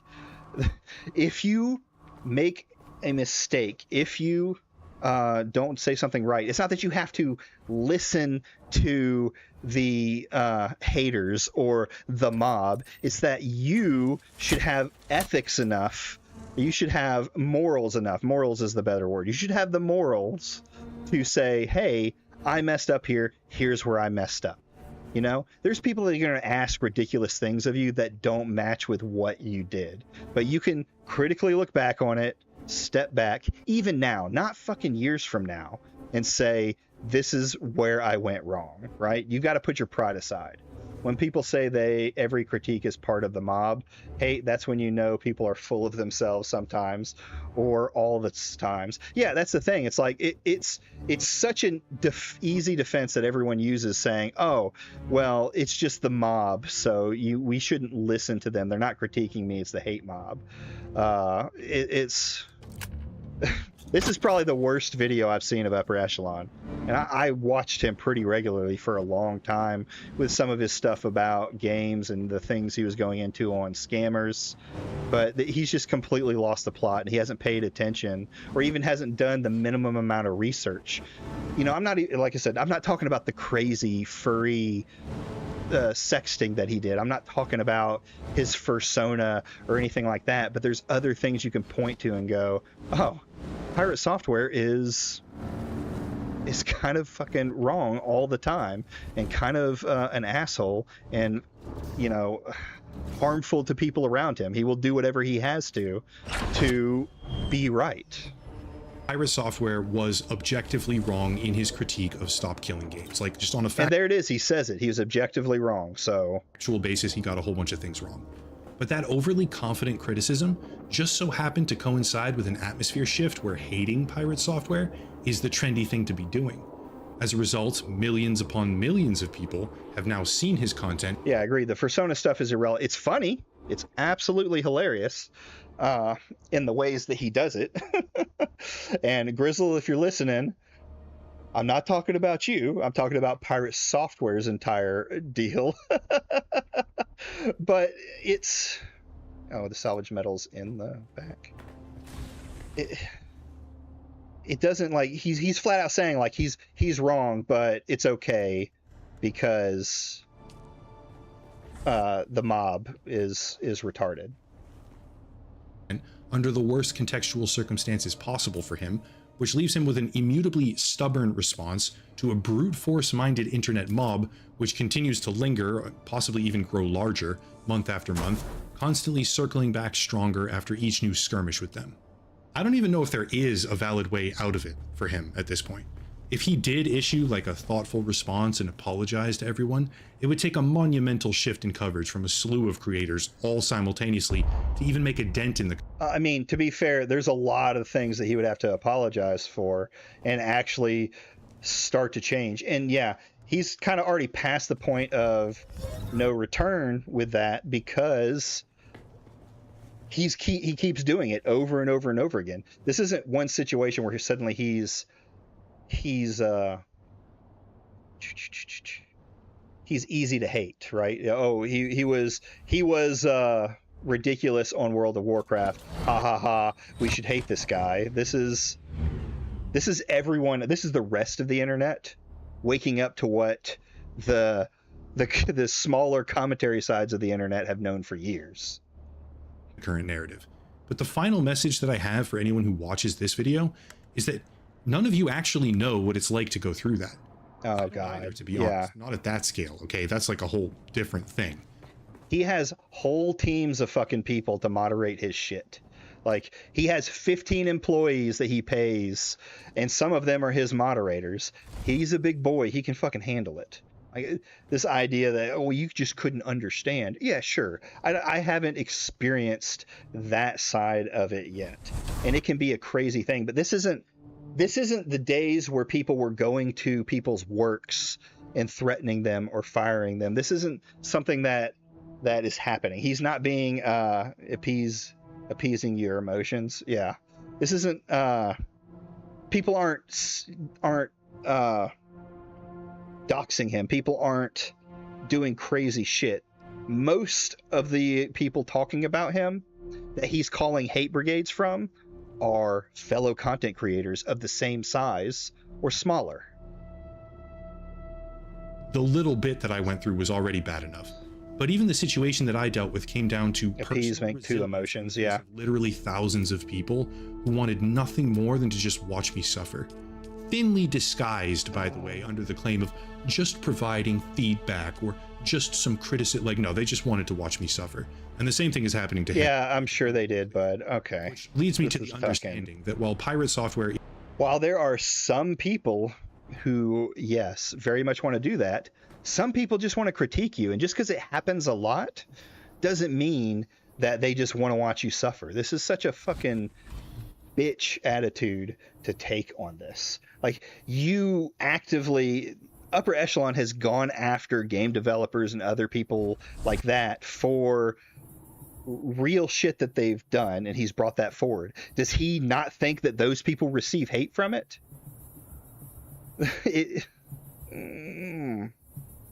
Is today's internet villain for a multitude of reasons, some of them definitely valid, and it's extremely satisfying to have a collective... The problem is, it doesn't sound like you've looked at any of them to see if any of them are valid. You're just saying shit now. Villain, not to mention lucrative for many creators. I mean, the ad revenue is huge for a lot of people. He's also a person. And then it's back to it's money. It's all about money. Not every single person that's talking about me. And yes, I agree. It is very lucrative for the hate machine, but that doesn't mean every single person that's on there critiquing you, like every little shitter that goes into your comments, isn't making money off of that, right? And far from the likes of BitBoy or litigation trolls or previous contenders for internet villain before him, of which there were many, he hasn't really harmed people, has he? Oh, he hasn't? You just mentioned that he tried to take down another creator's game, an indie creator, with no looking out into that. He has actively tried to take down channels that have talked about him, that have just talked about his past, especially when it comes to his persona. He has absolutely done shit that is harmful to those people. People have lost their channels because of pirate software. The only reason that the guy who made that game was able to save himself is because a freedom of speech lawyer went pro bono and was able to get it to stop, because pirate software was lying that he had a lawyer who's a copyright lawyer.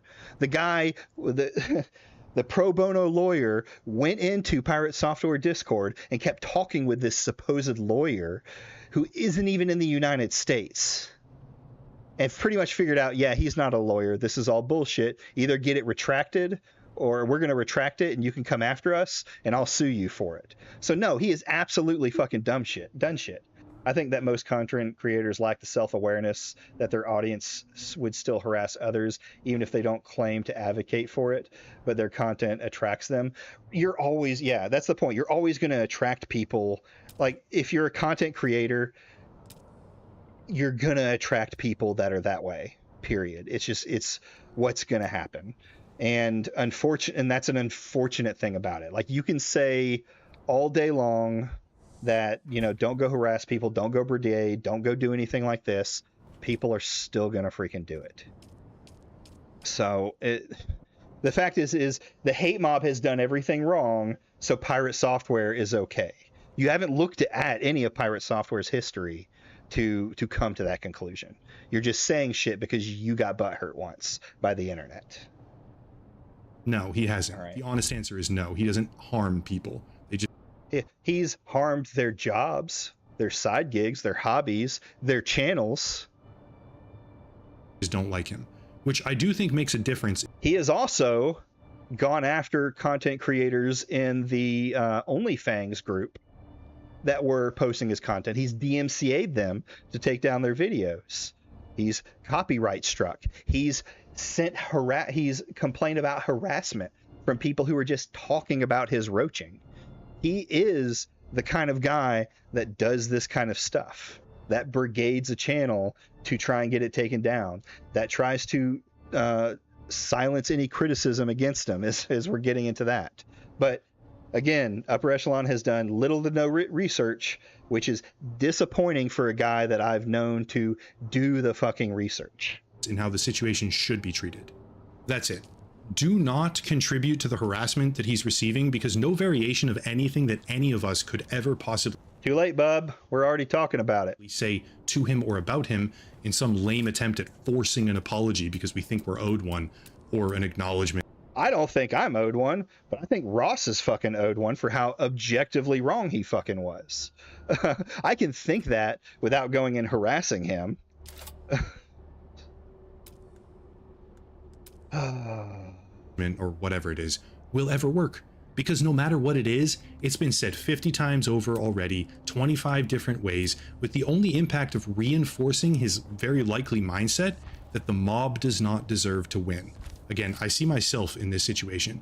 I think he has an identity. Yeah, that's the problem. You saw too much of yourself instead of thinking critically about this situation.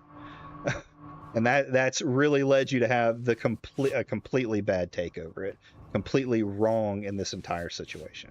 Response to what I had, and back then it didn't matter if it was 10,000 people or 500,000 people. They were not going to get what they wanted. I was going to do the exact opposite of everything that they said. Like, this is so crazy to me. Like, what if you were absolutely wrong and you realize it, but you're just stubborn because of the hate mob? That's not a good thing. You have to put your pride aside and say, hey, I was wrong about this. You know, you don't do a fucking YouTube apology, right? You don't have to do a YouTube apology. That shit is always retarded. But you can say, hey, this is what I got wrong. This is what, actually happened, and leave it at that. It done, over with. Will there always be people who it'll never be enough? Sure. But once you've corrected yourself and you know you're right, then that makes the mob even less of a problem, right? Because then it's just shitters spewing shit out, right? If I'm ever fucking wrong and I get into this situation, someone fucking tell me, so I can make the right decision and push my pride aside to say, hey, this is what I did wrong. This is where I was wrong in my coverage. This is what I got. This is what I was trying to say if it was read wrong. But all right, I think we're done here, because he's just going to kind of say the same things and I'm going to keep looping. Pride and egos are content creators' worst weakness. True. And you know what? I'm not going to be I'm not going to pretend to be against that. I'm not going to pretend that won't become a thing with me or isn't a thing with me, right? I think that's a very natural human thing, egos, but you have to take that time to put it aside and go, all right, this is I need to step back. Am I actually right in this situation? Right? If you do your research ahead of time, hopefully you will be right. I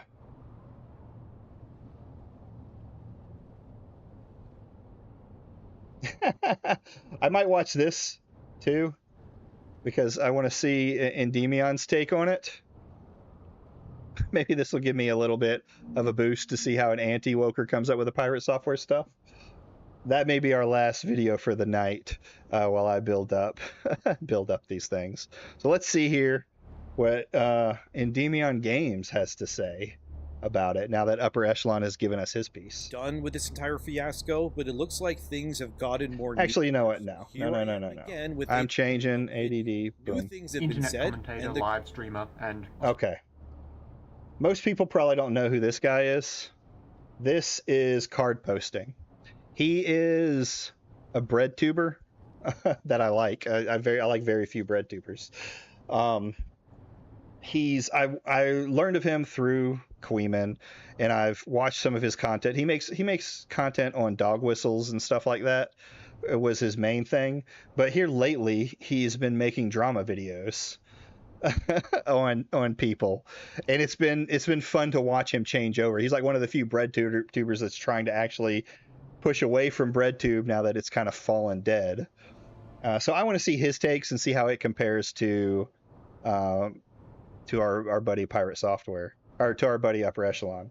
Yeah, humans are not perfect. We all make mistakes, but it is in power to fix those mistakes, and that's easier said than done. Agreed. It's hard for anyone to say that you're wrong. 100%. Let's listen to Card Posting though. Short video, and then I'll probably call it. Page. I like to make simple little videos about things that cross my mind. Today, I just want to briefly articulate some thoughts on a topic I've tangentially brushed up against before, but it's something that might need to be restated unabashedly at this point.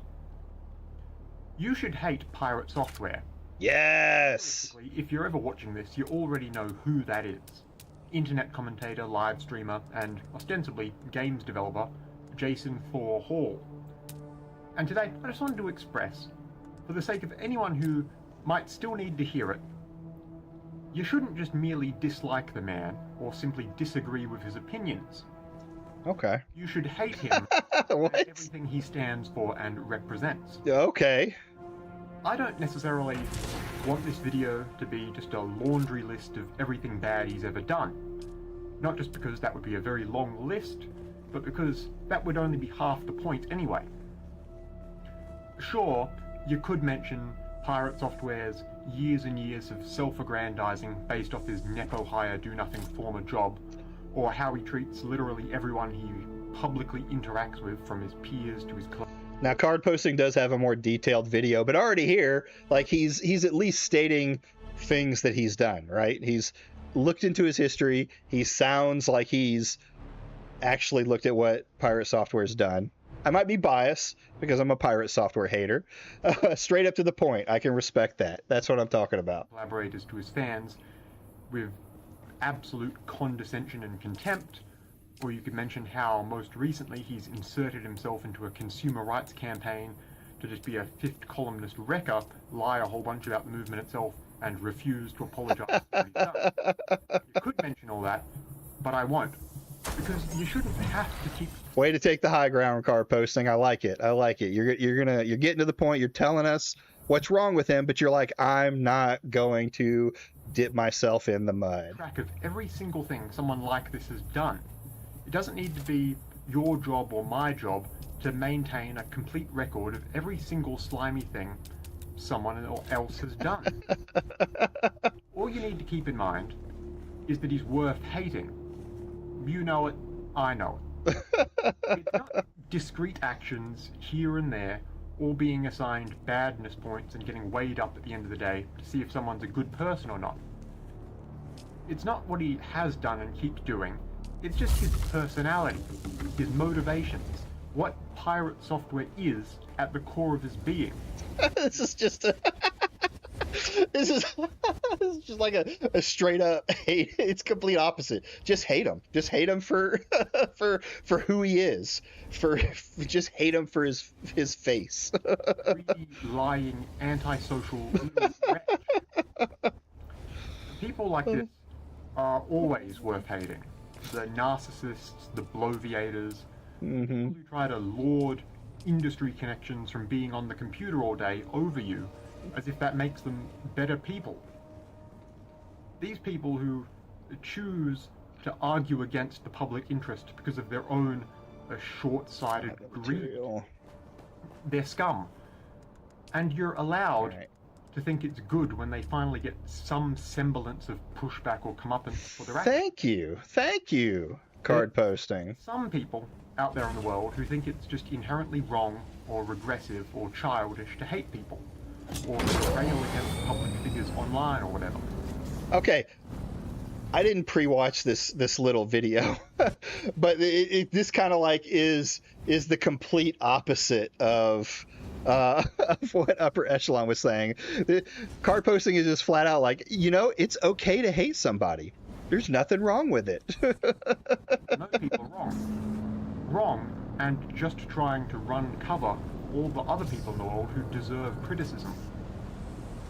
When you find someone who, like Pirate Software, deserves all the hate they're getting, and much, much more, encourage that hate.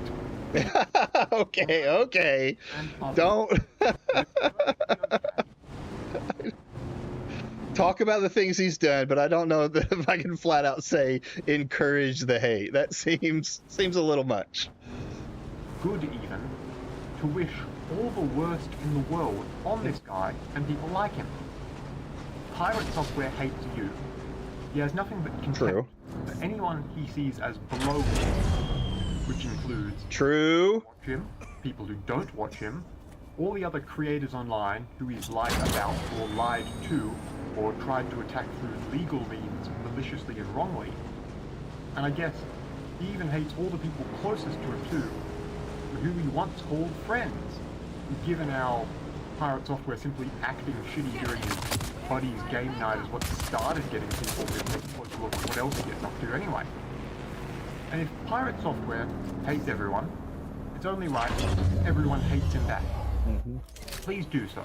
Please feel free to sincerely, passionately, unreservedly hate all and people like him. Just keep it in mind. Anyway, bye now, and have a lovely day. I thought I was. Okay. that didn't. That absolutely did not go the way I expected it to go. I think he's being a little over the top there, but basically, I think he's coming down to, like, yes, it's okay to dislike Pirate Software for the things that he's done. Like this idea of the hate mob, because a bunch of people are coming to light with who Pirate Software is just that brain dead. It's not a good take. All right. So I think I'm going to call it after that video. I've gotten most of the pirate stuff out of the way. I might watch like the Josh Hayes video, but I've watched most of it, and I like Josh, but he yaps quite a bit on there, and a lot of it is, harassment bad, but he doesn't seem to be as bad as like Upper Echelon was there. Now let me get back to my base before the Coriolis storm hits, and then we will call it a night tonight. Nope, not there. Nope, not there. There we go.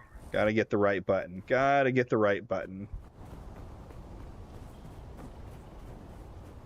And I'm playing this solo, but if any of you guys, want to play, enjoy the game, jump into our server. I don't have anybody playing with me yet, but, we talk about anti-woke stuff. Sometimes you have people like McDizzle and Nazmir come in there, and other content creators, and we just talk about whatever. So don't be afraid to come in the Discord and hang out. And of course, if you haven't already, like the video so that more people can find me, and I can cause more hate mobs, I guess, because apparently that's what happens when you talk about people. It creates hate mobs, and then people don't have to apologize for it.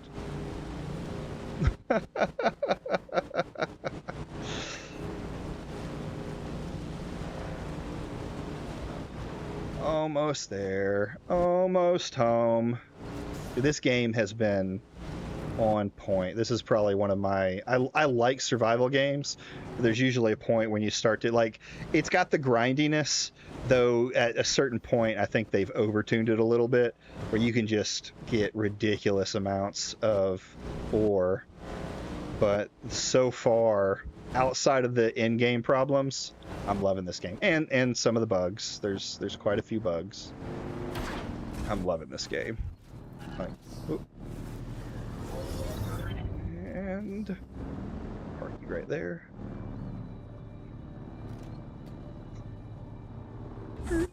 So I will be live again on Wednesday. I'm trying to stick to a consistent schedule: Monday, Wednesday, Friday, and Saturday. So come check it out. We'll do more stuff. Also with the Discord, if you have anything you want me to watch, you have a video you want me to watch, a Reddit you want me to read, something interesting. I usually like it to have a flavor of gaming in there somewhere, though I'm not a games reviews channel or things like that. I have a section in there called Reacts. So put those in there. It gives me stuff to watch while I play games and chat with you guys. So again, everyone, thank you for coming by. This has been a fun stream, and I'll see you next time for whatever topic we can find to talk about.